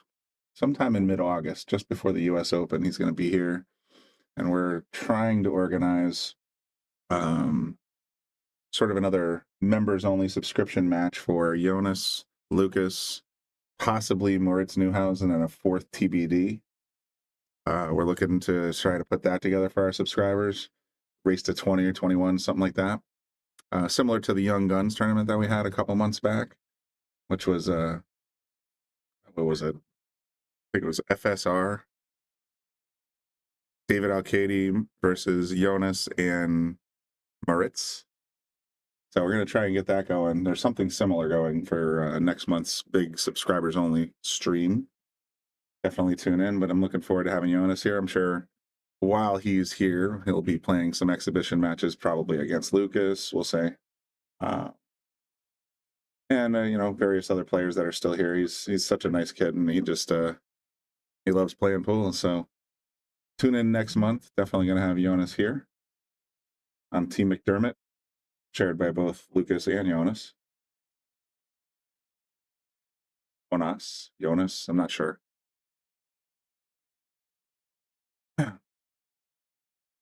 All right. Made the break. Got a shot at the 1, but the 2's kind of in jail here. It's going to be tough. He's got a good chance of getting position here, though. Look at that. Nice shot, Allen. He can just put a touch of draw on it and be in perfect shape for the 3 in the same corner.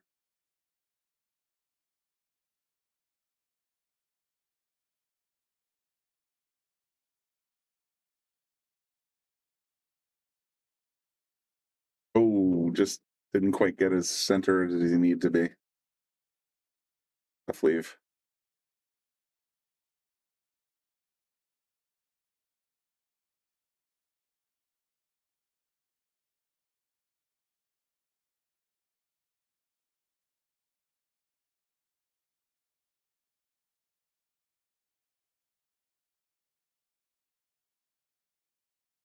Him with another defensive play. And I think the 7's got enough of the 2 to make it tricky.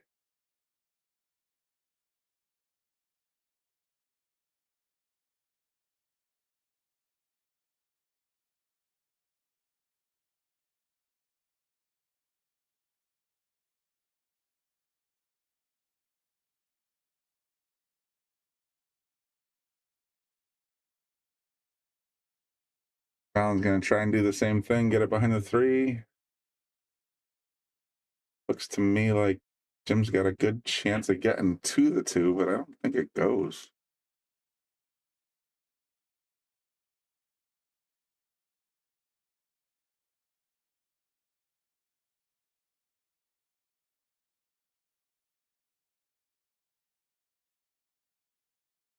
Tried to play the 2-6 combo, didn't quite get there. Look at this leave, though. Oh, my goodness.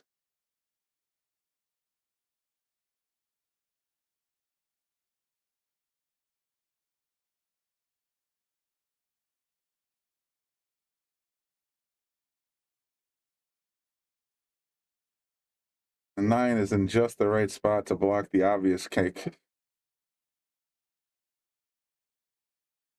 I think the only real choice you have at this point.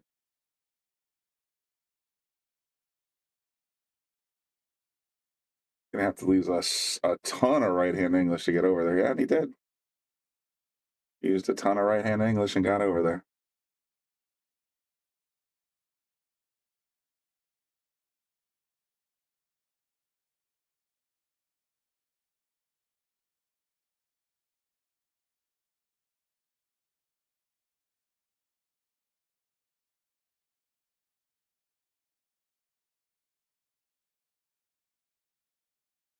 Yeah, and Jim puts Allen in jail. Oh, there looks like there might be a window. It's a tough window, but it looks like there might be a window there.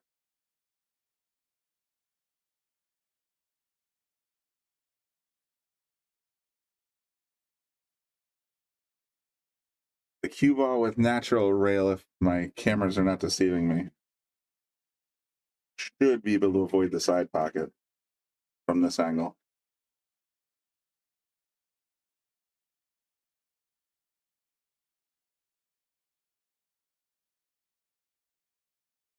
Got that a little too inside.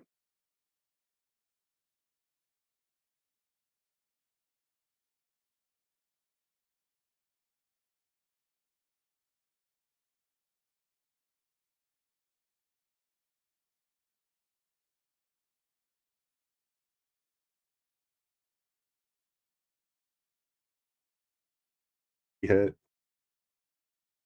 Tim needed every ounce of that to get back to this 4-ball.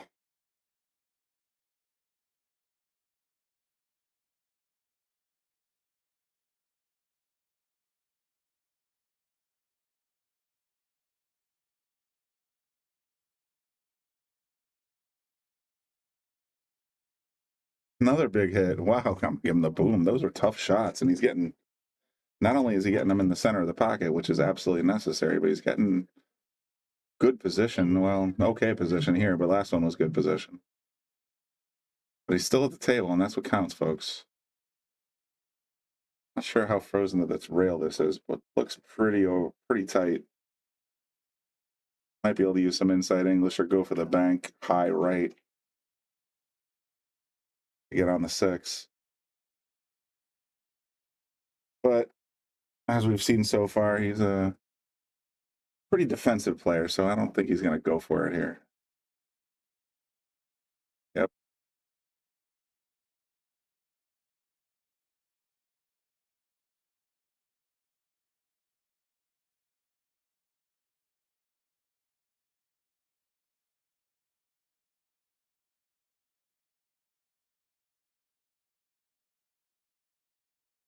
I'm a little surprised my buddy Joe isn't chiming in on the chat section. He's usually driving his truck tonight. Listening to the Shark stream, of course.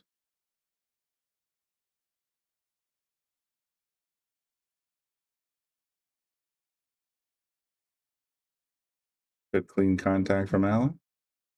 Good speed. Now Jim's on the hook.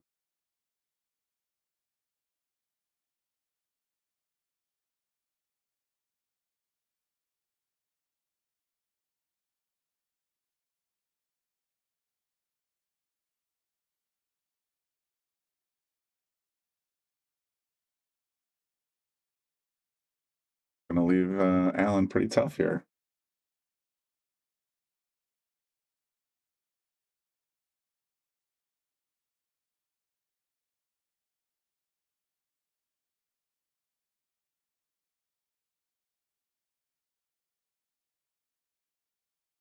Oh, I just realized, I think, sorry,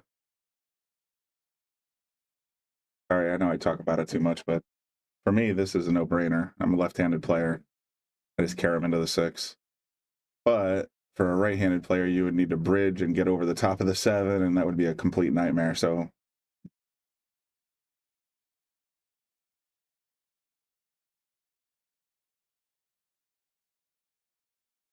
with that, I think the 7's going to go into play. Nice.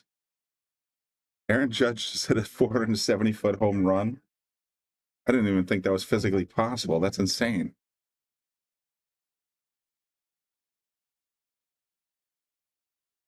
Someone check that bat.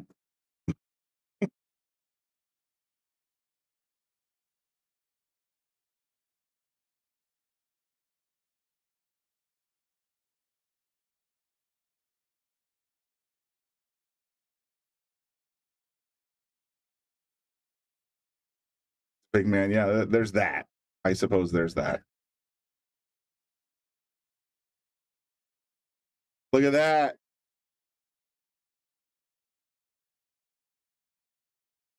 Threads the window, comes at the back kick, and then slaps it right in the side. That was a nice shot.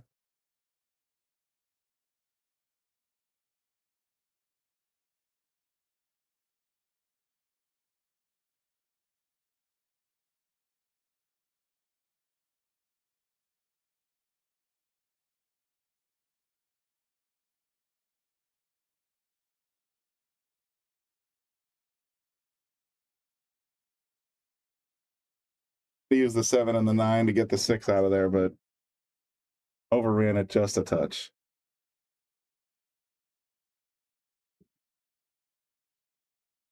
He's got a chance to get back into this, tie it up 5-5.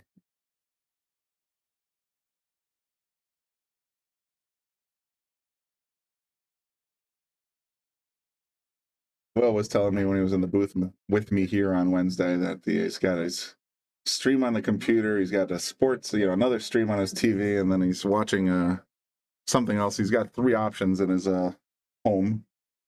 So it's funny watching a little bit of baseball, a little bit of pool. I'm just glad you're here tuned in.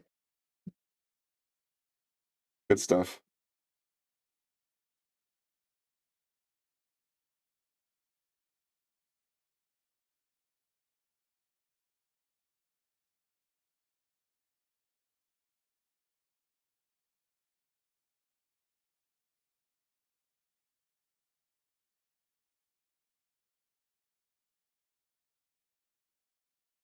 Table, TV, and computer. There you go. All the entertainment you could want. And it looks like Jim's going to go to 6 here. Pretty straight in shot in the side pocket.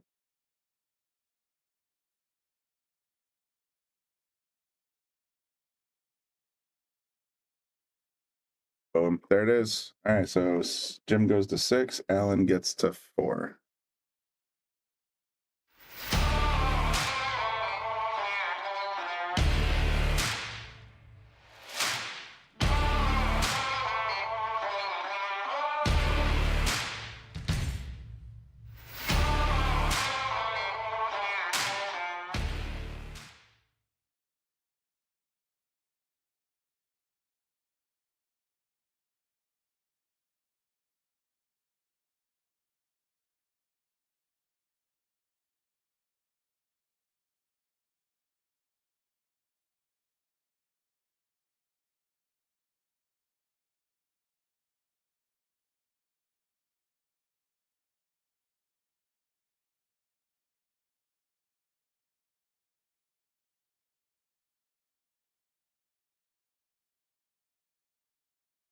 Lifetime defensive shots in APA used to be like 7 per match.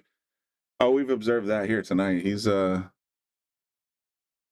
doesn't have the shot, he's gonna stick you. And you know what? That's something I advise some of our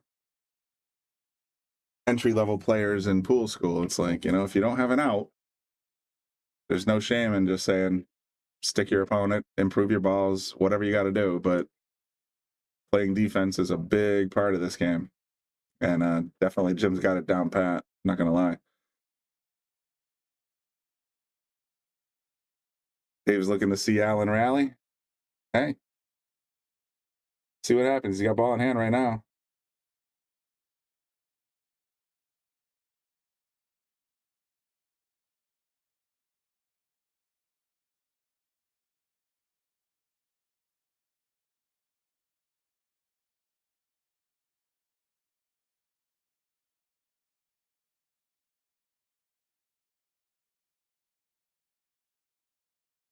Yeah, that's the thing with, good shot maker, but not a run out player. So it's one of those things where run outs are interesting sometimes. At least, I don't know if you guys watched, I don't know, about a week or so ago, I actually appeared on the front of the camera instead of behind it. And sometimes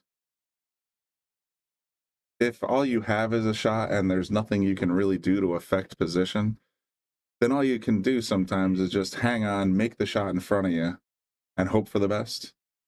And if you're a good shot maker, then runouts can come of that. Having said that, of course, when you're in control, like even right now, you can make life a lot easier on yourself. You just gotta sort of pop the 9. But sometimes you're in that hanging off the side of a cliff mode and you just sort of, let's just make this shot and see what happens and hope for the best. And if you can get the next shot, you're still at the table. If you can get the next shot under control, then yeah, you can rally and get the run out, but it's tough.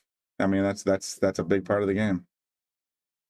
I can make some crazy cuts, I can make some crazy banks, but that doesn't necessarily mean I can run out. Although I did have a break and run. That was pretty cool.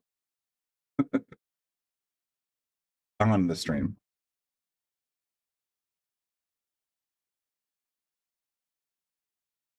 Yeah, there's Jim playing D again. That was a perfectly runnable shot up the rail. But he decided, better chances of success if I just push the 3 down.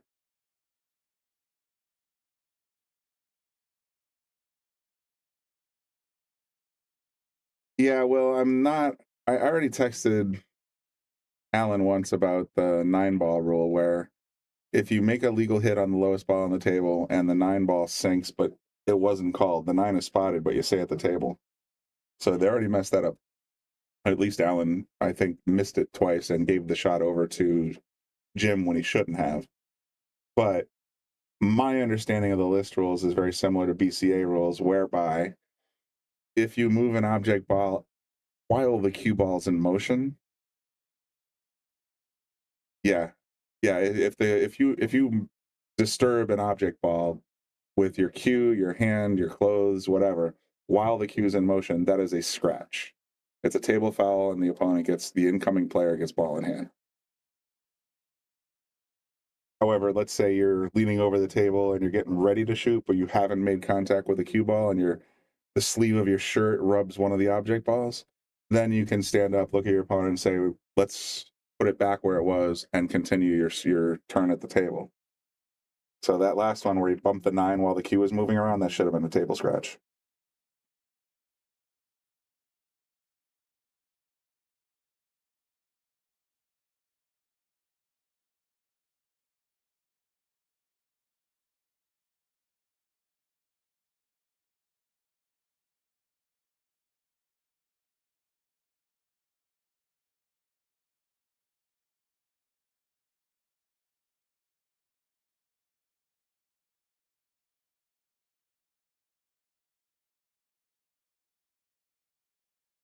Boom, nails the 3 in the corner. That's what I like to see.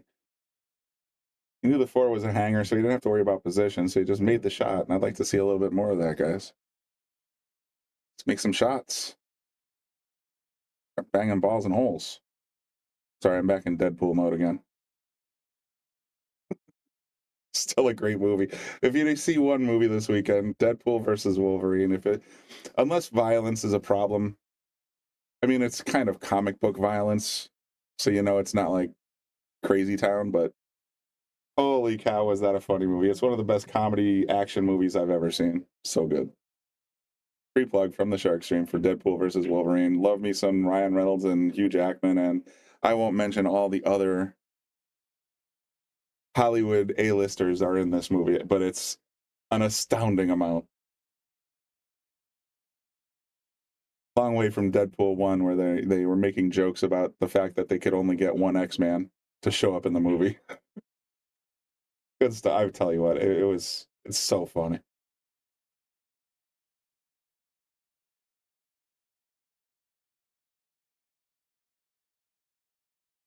Great shot there by Jim. Came around perfect for the 8.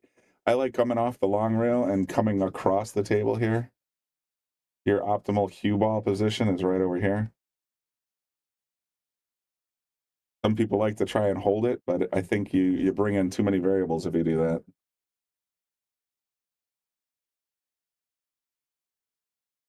Yeah, so that was unfortunate.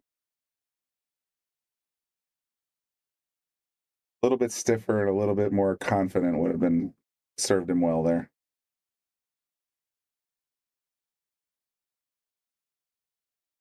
However, as it stands, Alan has the same shot. You can try to draw up for position up here, which is what he chose to do.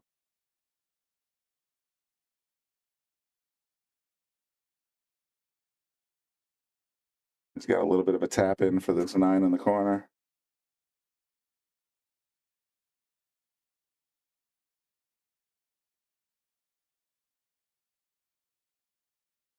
I gotta say, just because I like to find things to talk about when it's relatively idle on the pool table, the jukebox selection here has been, let's just go with eclectic. It's either 90s frat party or it's teenage girl. Going back and forth has just been kind of hilarious.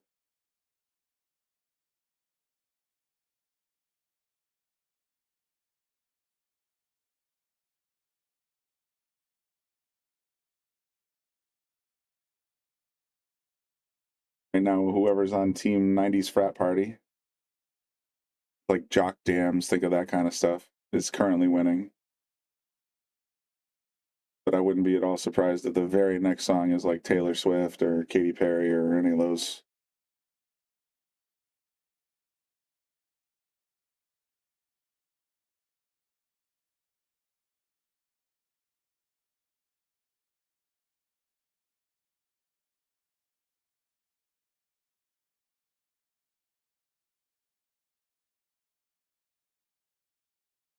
Man, we're still in a close race, though. Jim's got 6, Alan's got 5.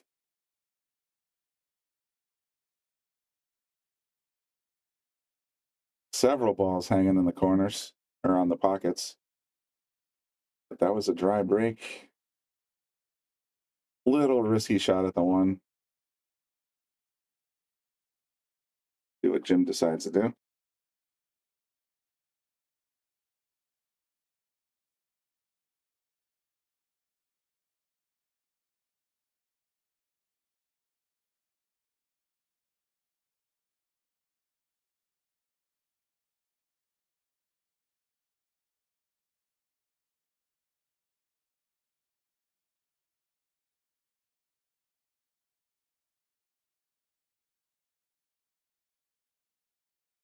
Earlier.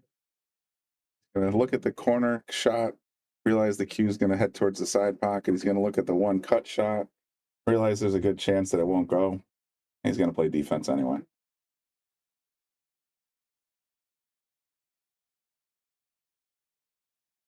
Couldn't quite get there. I think I know what he had in mind, but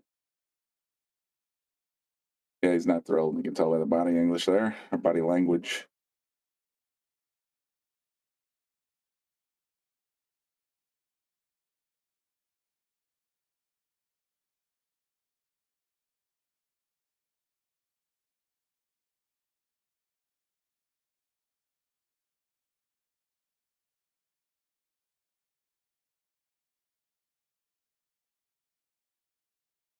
Good news is you made the one.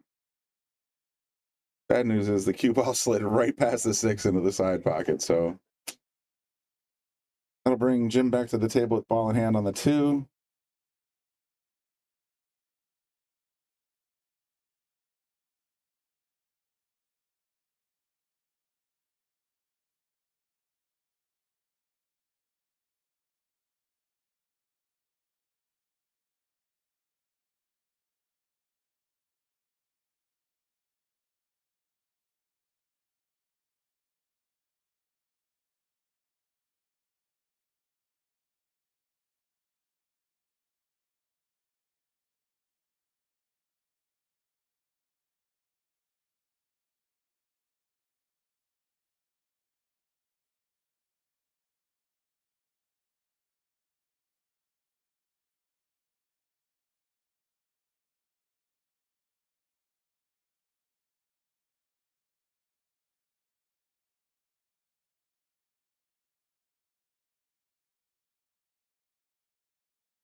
Shot 3 in the corner, left himself a little bit of a too much of an angle on this one, but I think he's got this with a right English. Sort of pinch it in there. Yep.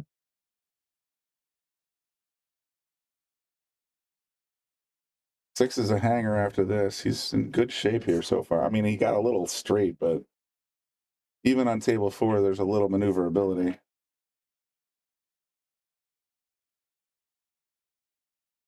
Little high left, he should be able to get there. He's slapping the table. He's like, what's wrong with this damn cue ball?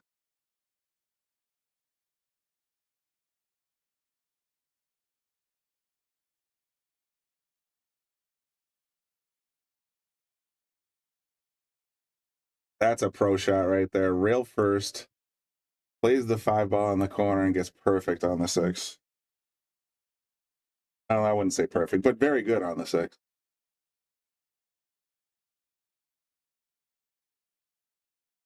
Sure, he would have preferred to be a little bit further off the rail.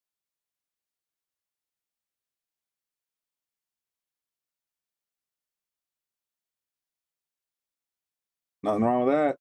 Follow it up for the 8 ball and stop shot for the 9. And this game's in the books.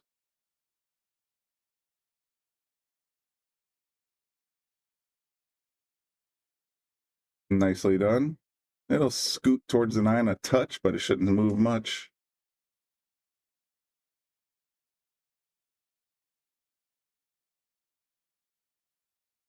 That'll do.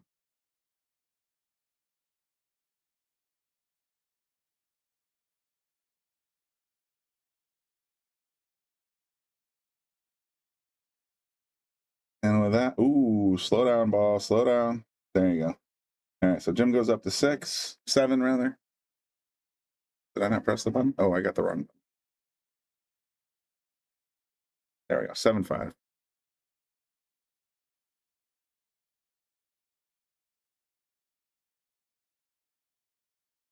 There's the mailman standing behind the, or sitting behind the scoreboard.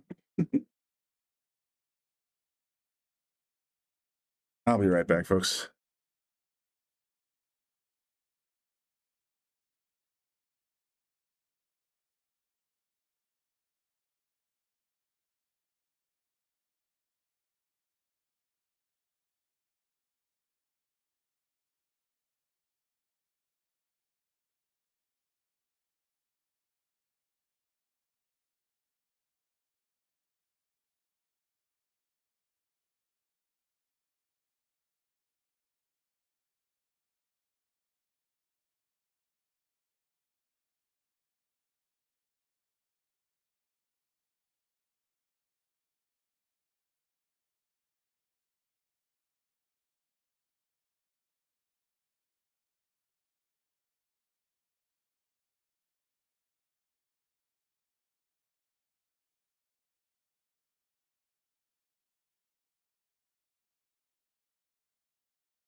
With that, folks, I just been in the booth for 2 hours and kind of started getting a little twitchy, so I went outside for a minute.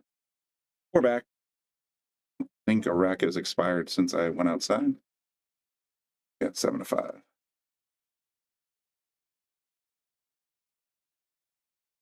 Pretty tough leave. Yeah, I just my mom just texted me, "Are you okay?" Yeah, why? Well, you're in a long commentator break. Well, not to beat this horse into glue, but I went outside for a couple of, we'll call it fresh air. And one of my friends here, Kevin, was like, "So you saw Deadpool versus Wolverine?" So I had to talk about it for a little while. That's why I took a long commentator break, but sorry about that. Back for the duration, I'm pretty sure. Unless my glass runs under.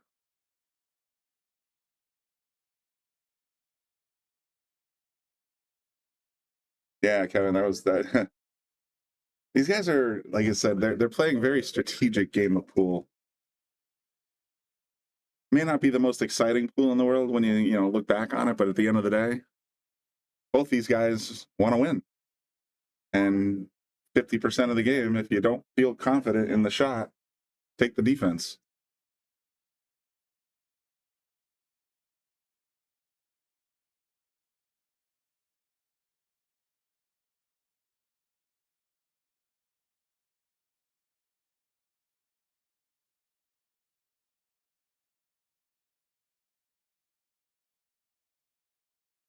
Beautiful hit. Gonna leave Allen a pretty straight in shot, but look, he just tied the 8-ball up real nice. It's gonna make this, well, the 7's there to help. Yeah, there's my mom. Hi, Patty.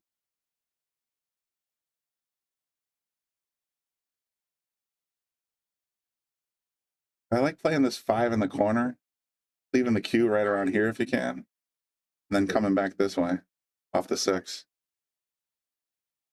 Oh, rattled it.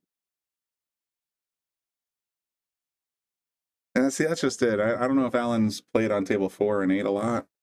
I know they have to for the list matches, but I have a new respect after the last week or so of playing on table 4 and 8, 8 especially. You really have to come true to drop these balls. You try to cheat the pockets even a little bit, you're going to pay for it. Oh, and Jim just swung and missed at the 5.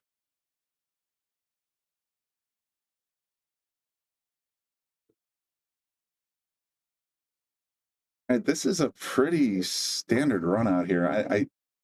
He can get the cue ball anywhere in here. He should be able to pop the cue straight down for the 7. From the 7, sneak the 8, and then little low right to get to the 9. Well, I don't like that choice. It might work. I just don't like it. Because now you're out of position to get on the 7.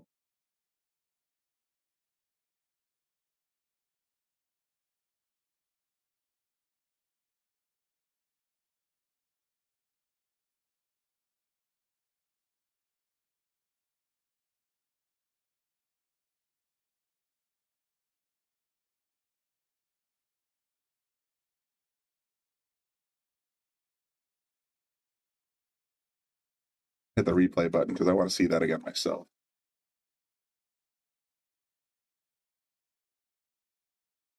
Goes for the low right, catches the point to get position, but the low right is going to cause the object ball to shoot left, and that's what happened. It hit the point on the left-hand side and rattled.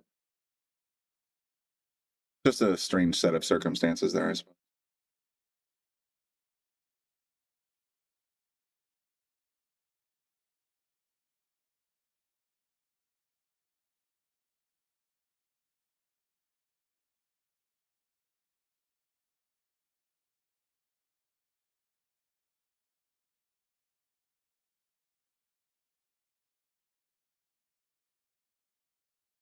Tended to be a back bank. But what a golden opportunity to separate the 8 from the 9 here and get position on the 7. Literally, you don't have to do anything. You really can just place natural English on here. The cue is going to want to travel right in here. and then it's going to want to bounce this way. I'm going to have to hit it with a lot of speed. Yeah. Ooh, the 9 might get in the way. I think he's okay, though.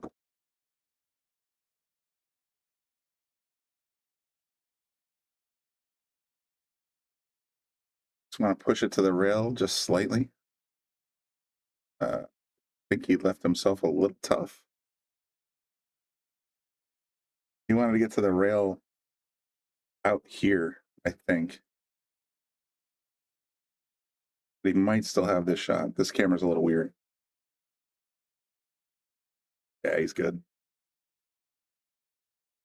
All right, Alan, gonna bring it back to within 1 here.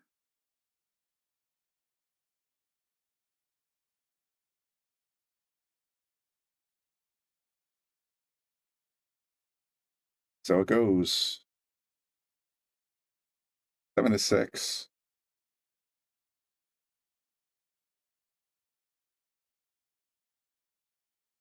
What do you guys think? We going hill here? Can we just fast forward to the hill?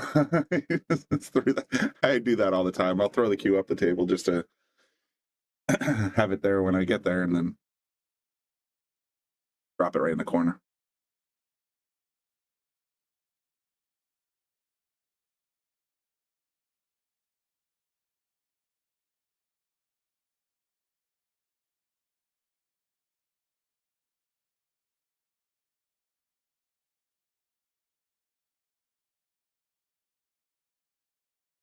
Choice. When you do rack your own, I don't know if there's a rule in the list.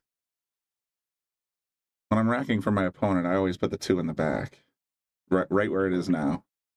But if I'm racking for myself, I put the 2 right next to the 1. There may be a rule in the list. I'm not sure. I have to look that up sometime. The reason you put the 1 next to the 2 is that way if you sink a ball, you at least have a better chance of having a run out. He's got the 2, the 3, and the 4 in the back.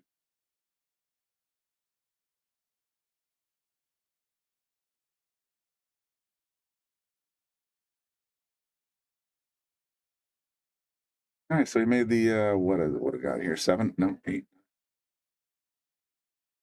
4 ball, 5 ball. Made the 5 ball.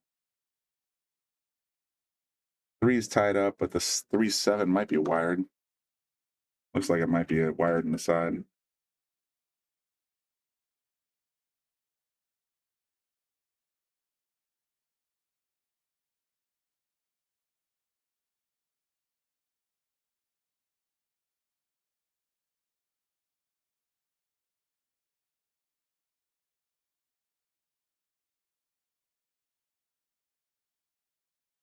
Hey, what's up, Bang Time Pool? I see my late night YouTubers are starting to show up here. I gotta, it's been mostly Facebook dominated so far, but sometimes our YouTubers come in a little later. Good to see you in hot Florida, definitely. It was actually a very temperate day today. My friend John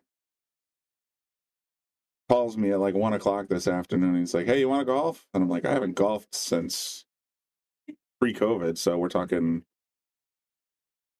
what is it, 2019? Isn't it COVID-19? Yeah, I think it was 2019. So it's been 5 years since I swung a club outside of like a virtual place where you're playing indoors. You want to go golf? Generally speaking, in July, no, I do not want to go golf, but we've had some pretty decent weather here over the last couple days. It's been in the mid-70s.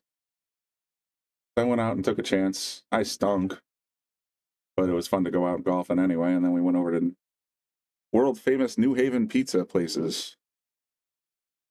Had a little pizza at Ernie's and shot right up here for this match.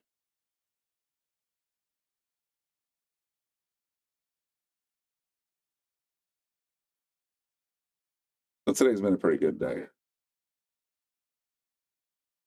If the 3-7 was wired in the corner, that 4 ball made it a lot tougher.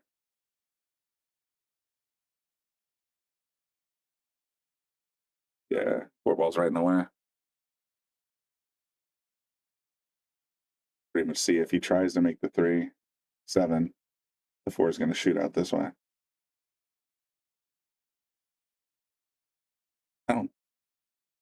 Well, let's see what he does for position here. Yeah, no, that makes the round of golf a lot better. You're not joking. That was John brought a cooler. We had some beers there, and then we went. Yeah, well, Ali's saying 3-ball combo. I think the way it's lined up, well, the four's going this way if he goes that way, and I don't think he's got enough meat. Never mind. This camera deceives me all the time. He was able to play it right in the side like it was nothing. Yeah, we had a couple beers on the course, a couple beers at Ernie's. Had a couple beers since I got here. I wonder why I stopped losing weight. Weird.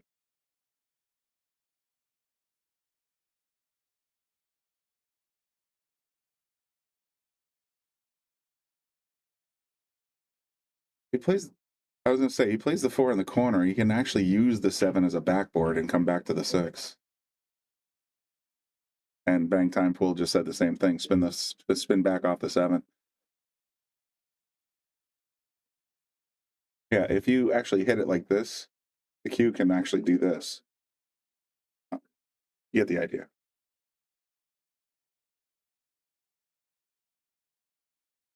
As he frequently does, though, he tried to play safe and ship this 4 right in front of the side pocket.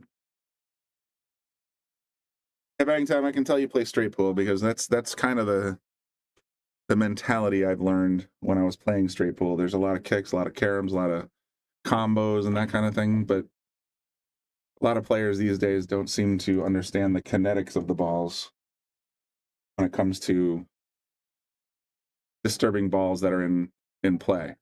So in that last shot, I liked the idea of using the 7 as a backboard, and I'm not even saying that it's, generational, but people who play straight pool know exactly what that shot looks like.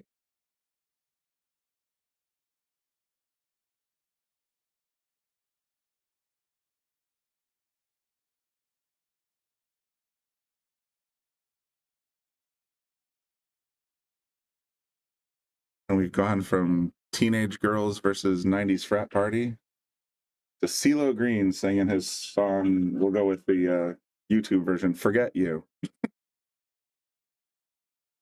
Oh, this jukebox is so weird some nights.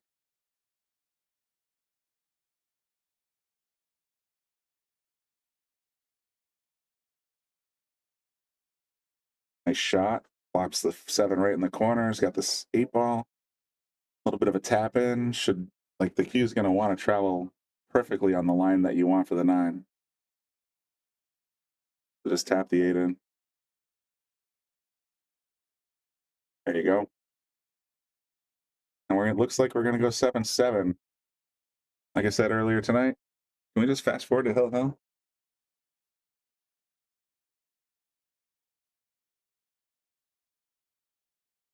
7-7. Salotto is the world's premier pool community. Playing your friends has never been more fun. Raise the bar with Salotto so regular practice can become real pressure. With monthly prizes and cash payouts, Salotto brings pool to the people. You can even submit match results to Fargo Rate through Salotto if you want, but you don't have to. Your race, your place. Make your matches count with Salotto. Download now and get started. No minimum play per month. 8, 9, 10 ball. You choose. It all counts.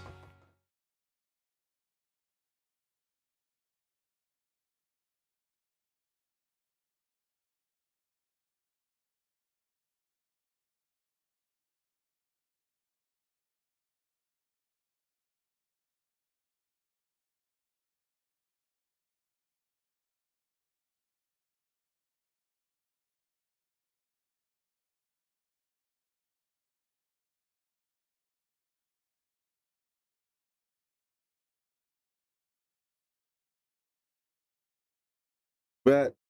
Here it is, race to 2. But I'm going to throw a prediction out here from the booth. Jim's going to win the next one. Alan's going to win the one after that. And we're going Hill Hill. How's that for a prediction?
cue ball is in jail. Crazy town.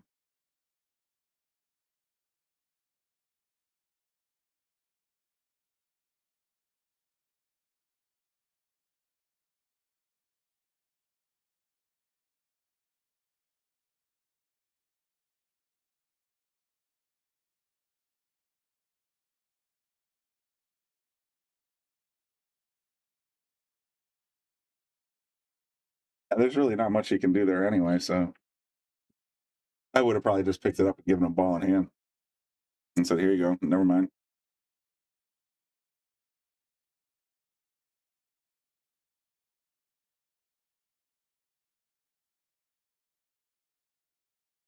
Now Alan, oh, that was a push shot.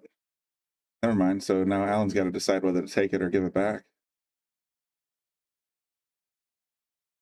I didn't realize that was the first shot after the break. Bang time pool's paying more attention than I am, apparently.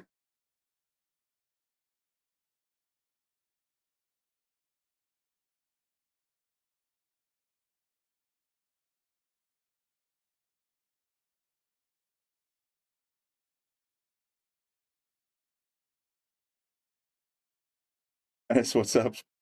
Hey, yeah, you came at the right time. It's 7-7. These guys have been battling since 7:30, and so we got a race to 2. Only 3 racks possibly.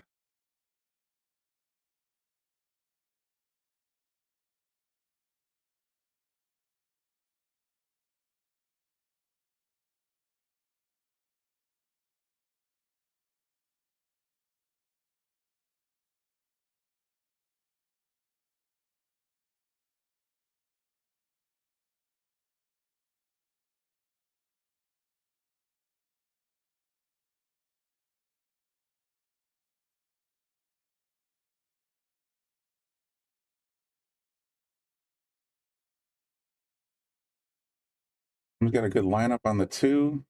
Just needs to come back for this 3 ball. Oh, he's left himself a bit of sharp.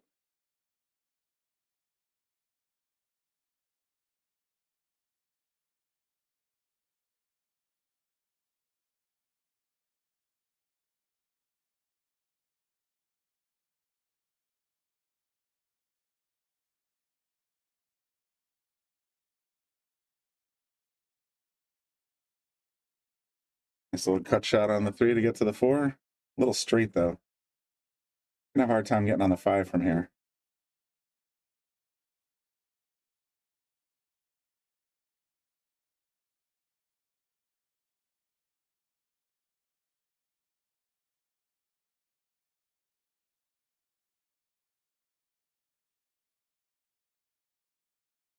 Nicely done. Said it was going to be hard. I didn't say it was impossible. That was a really nice shot. I'm going to give him a boom. Got great position.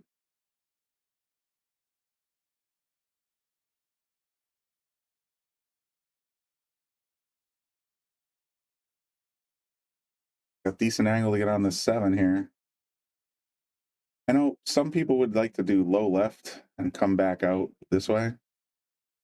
I'm actually a proponent of using high right or just center and trying. I'll take the longer shot just because it's less likely to go wrong when you're playing the 6 in the corner. I like that shot. A little too speedy, but not bad. Yeah, he pointed right where that cue was supposed to land.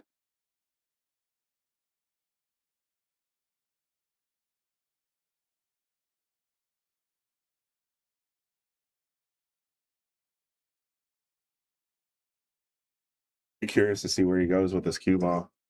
Like, you see where he's going with his tip?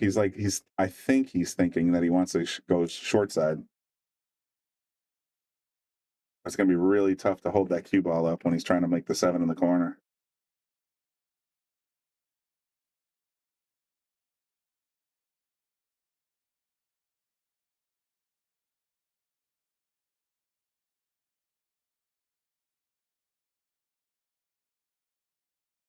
You know what?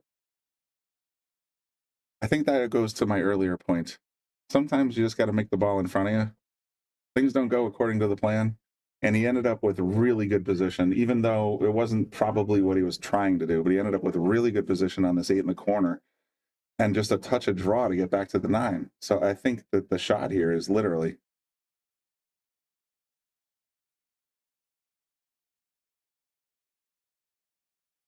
There it is.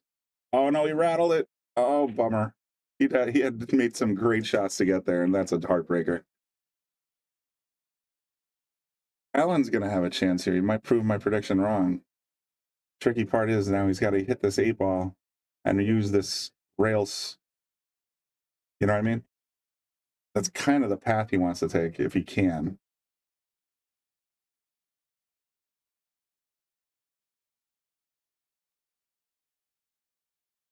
Should have left the lines up. No, Bobby likes to do that. All right, 9 in the corner to go to the hill, Alan Longley.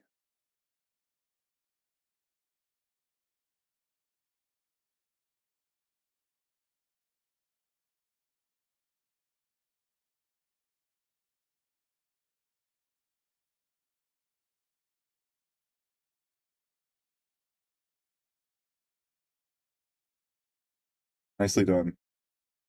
Alan on the hill.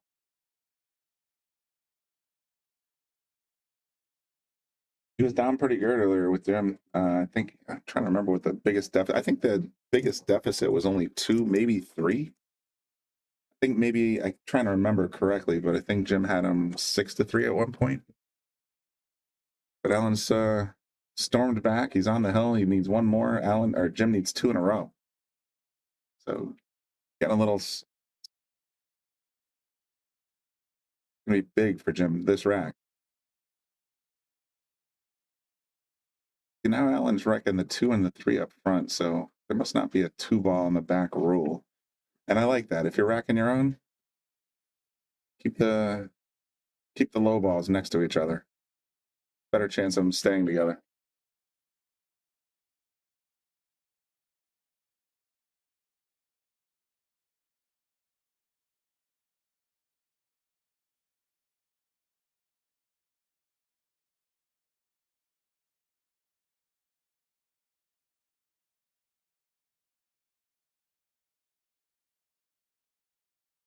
Seven ball goes sailing in the corner just like it's supposed to.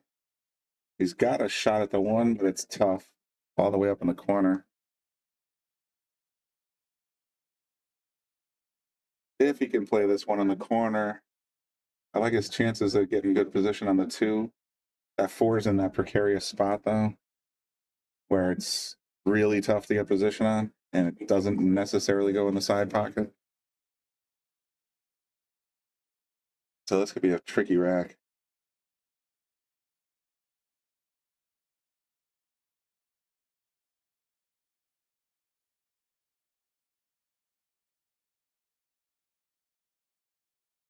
Beautiful shot. That's tough, man. When you're that close and you're trying to play a shot 9 feet up the table, it's hard to figure out the exact spot where you want to hit it. But Alan did a nice job. You know what I'd do here? I'd play the 2 into the 4. Just literally carom it off the 4 into the pocket, so that 4 is not just sitting there like ready to be scratch bait.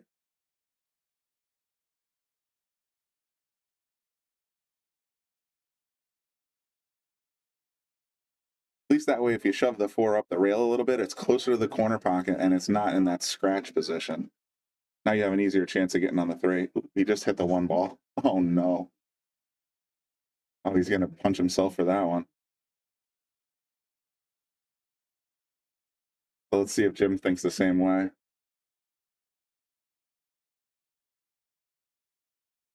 Like I said, 2 into the 4, push the 4 up here, and then carom off the 4 into the corner side pocket.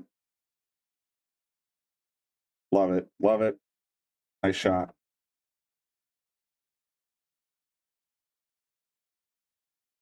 Now the balls are wide open. I don't think there's, maybe the 6.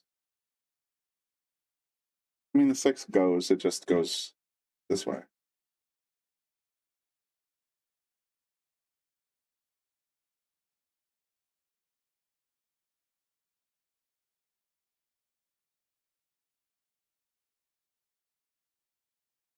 Got a little rub off the 8, and now he's stuck behind the 9 ball. Not happy.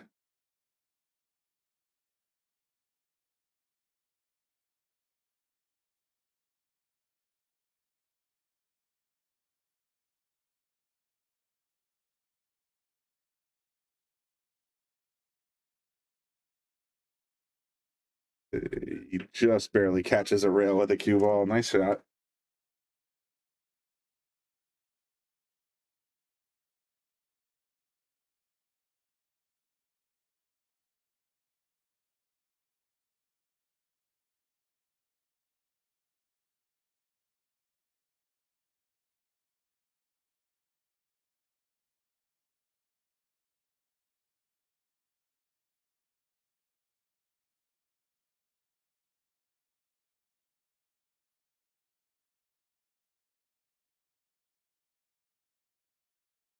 I think the 4 poked out just enough that Jim's got a shot at hitting the edge.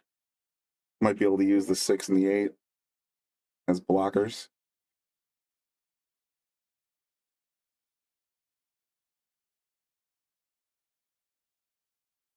See what he's thinking.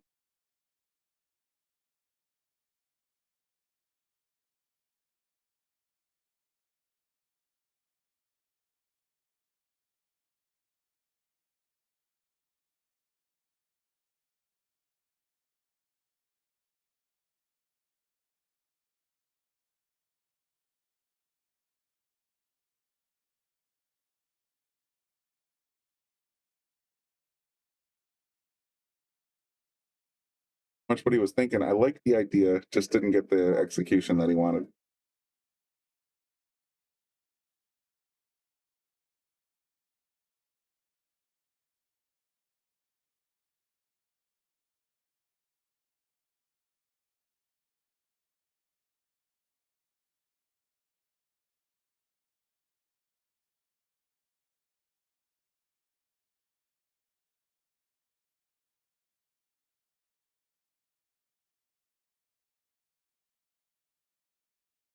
That didn't double kiss. That would have worked out pretty well. But the 4 ball hit the cue ball on the way back out. Kind of tossed it over to that side. Now Jim's got a pretty clean shot at the 4.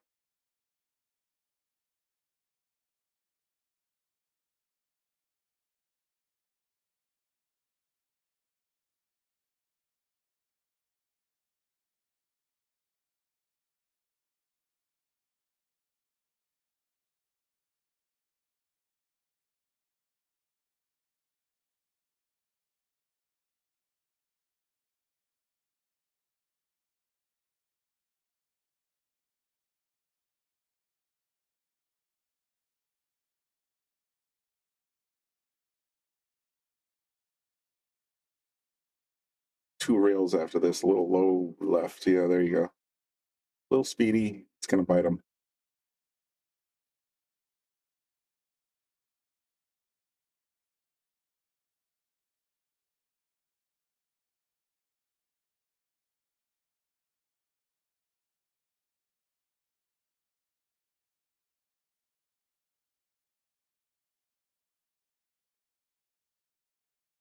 Oh no. Oh, Alan. Like the idea of leaving the cue up table and the 5 ball down table. Just got bit in the butt trying to get it in the short rail and got into the corner instead. This is not an easy shot, by the way, right now. The 6, I don't think, goes by the 8. That's what Jim's looking at right now. If it does, you got half a pocket tops. You're trying to get the cue ball somewhere over here.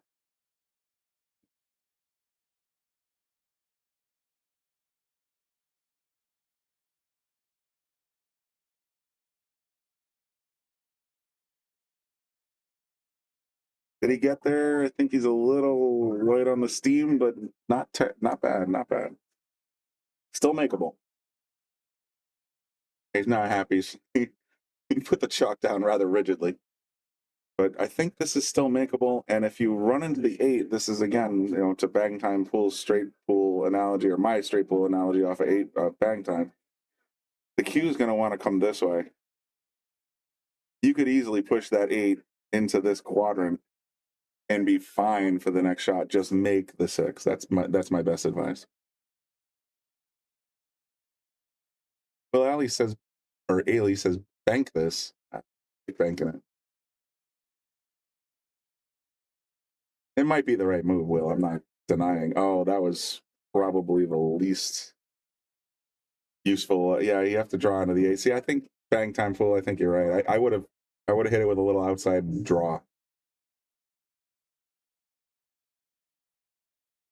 Well, I mean, if you're feeling comfortable in your bank game, sure. I mean, that would have been a good shot too, because he would have had position on the 8. Oop. Alan, slow down. Didn't do himself any favors here.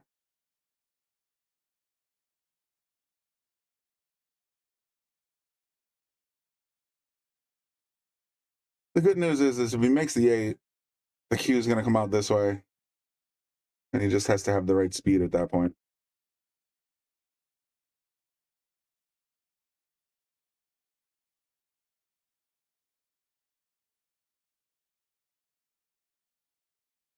Oh, and he left it hanging, and he got the speed. He got the speed he wanted perfectly. Look at this. Ouch. Tough shot. Tough shot. All right, so to get to the hill, Jim's just got to place this 8 ball in the corner and find a way to get to the 9. I personally like this path. You know, my lines aside. Probably more like this.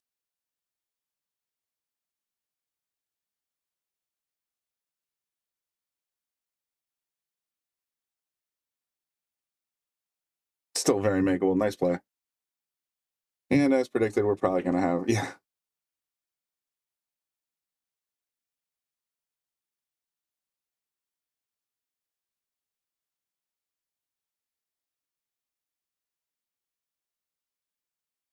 And as predicted, we are at 8-8, Hill.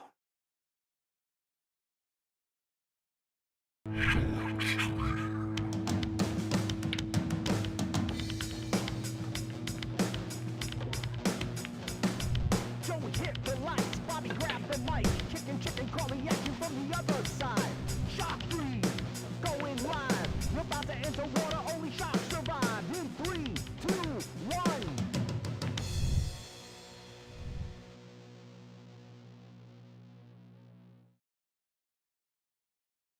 1. There's the flip board. It's 8-8. Jim is at the table racking and breaking.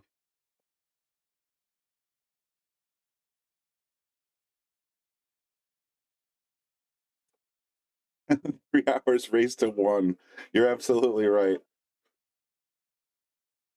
We got 9 minutes left for this to be a 3-hour race.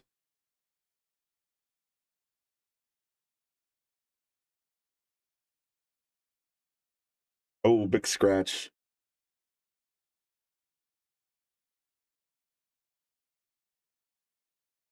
But nothing dropped, and the 6 is blocking the corner pretty good. Could be a... This one, I have a feeling. All right, what's the over-under on this?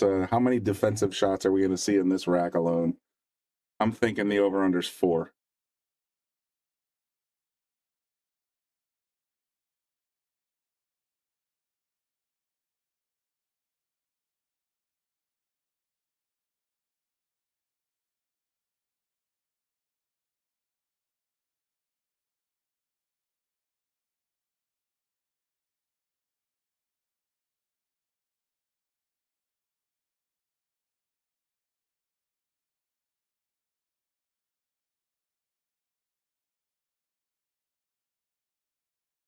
I mean, I don't know if I agree with you, Will, that it's wide open. The 2's a little tricky, and sure enough, I mean, both these guys realize it's Hill. Both these guys realize they're on the stream, so could be seeing a little bit of nerve / win anxiety, considering it is a race to 1.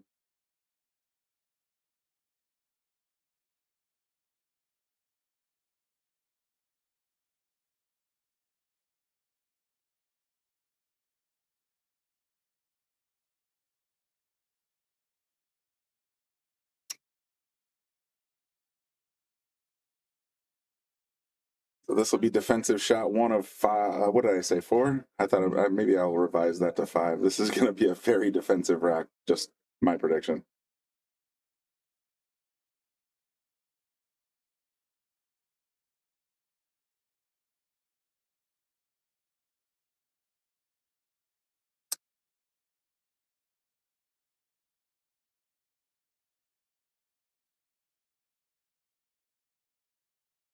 I don't think Alan's got any piece of this one ball right now.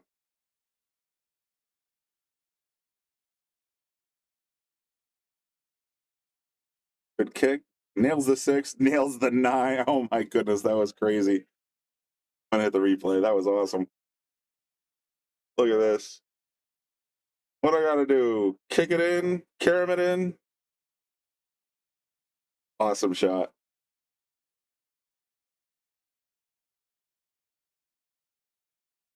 Still stuck on the 2, but that was a pretty cool shot to look at.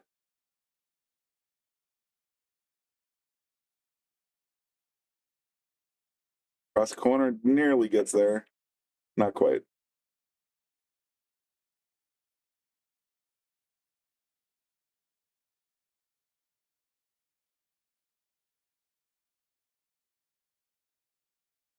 I think he's got a clean look at this from this angle. Getting to the 3, though, is going to be tricky.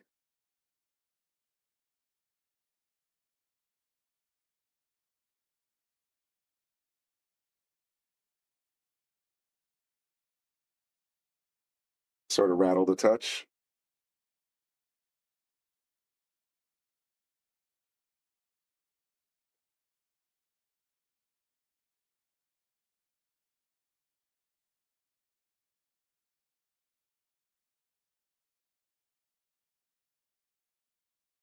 Alan, what was that, buddy?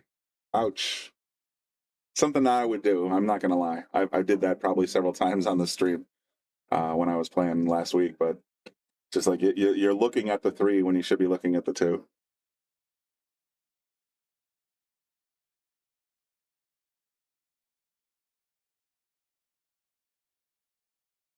Oh, I think the 5 just snuck in there. Yeah, it sure did. Well, you know what I mean. The cue snuck behind the 5.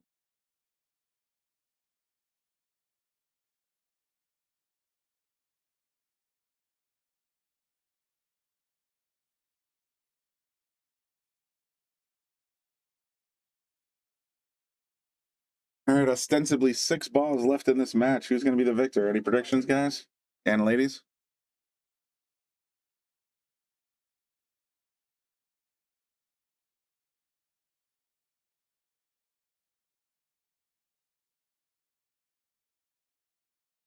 Wow, nice try. Look at this leave. Oh, man, what a roll.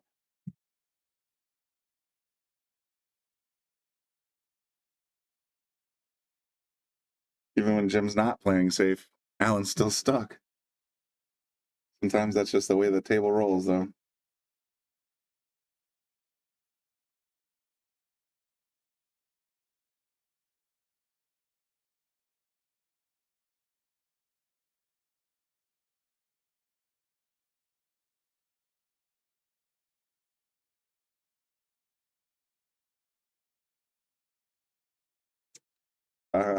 Yeah, Bang Time Pool and Will Ailey are agreeing. Should be out with ball in hand, and that might do it. So right now, the question is, I mean, most of these balls have pretty clear pockets. I know what Brian Merrick would do here. Let's see what Jim decides to do. That's what I was thinking, Will.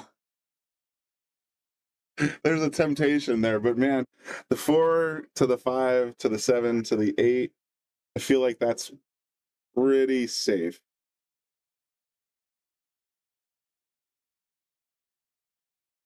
Jim's just like, the hell with this. I want to get it over with. I like the run out here, but I totally understand the 3-9 combo.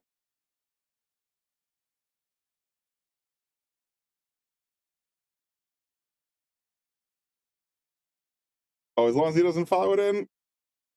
Are you kidding me? Oh, that's gross.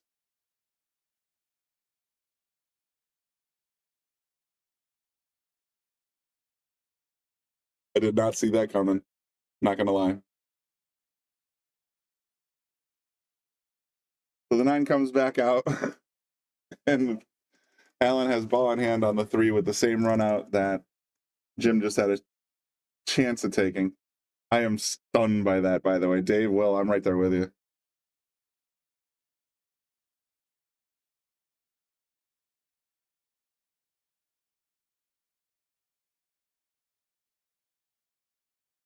What's he doing? All right, so he's going to roll forward. Either way, you want to end up around here.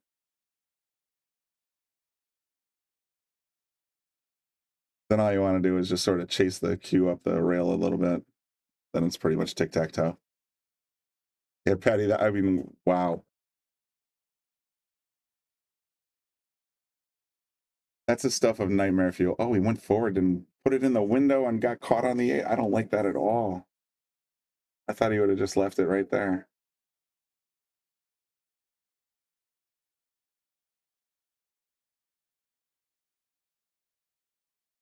I was stuck on the 8 ball.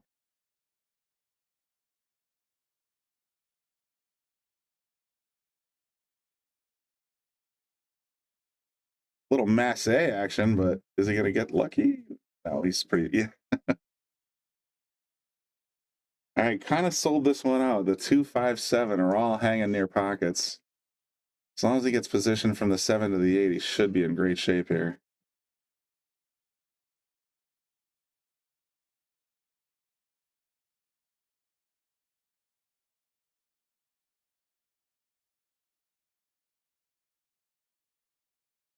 Don't overthink it, man. Yeah, you touch the exact spot where you want the cue ball.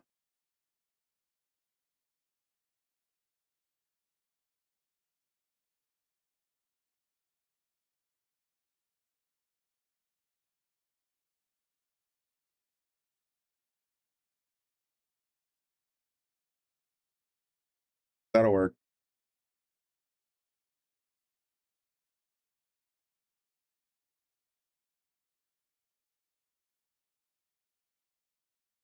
Yeah, I would have played for the 5 in the corner as well, but this will work.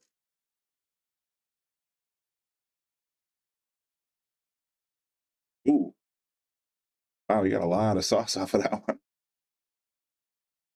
Still very viable.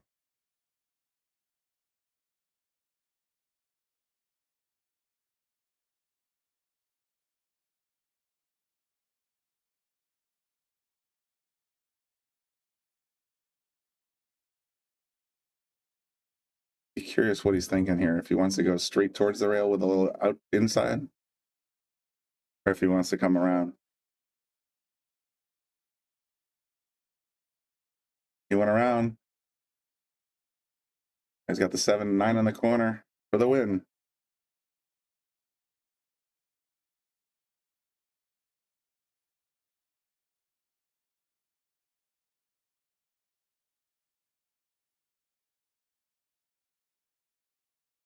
Last ball of the set. Who's going to get it? Looks like very likely Jim, but he's in the tank right now. I'm a little worried about that.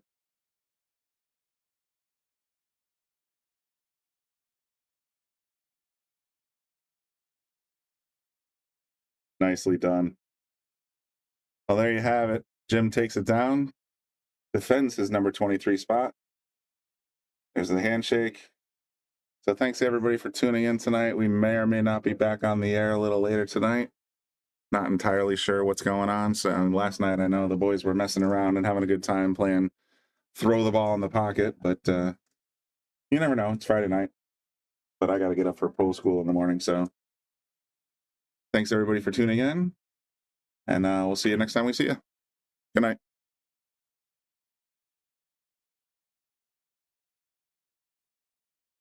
We want to give a shout out to all of our sponsors here on the Shark Stream. You have Connecticut APA, Sigma Wear, Agency One Group, Jacoby Custom Cues, Women in Pool, Mabel's Tables at Michael's Deli, NM Billiard Sales and Service, 11 Hall Avenue, Wallingford, Connecticut, KM Maintenance, JT's Pool Cue Repair, Salotto app, Mark Anthony Home Improvements, Tommy's Tattoo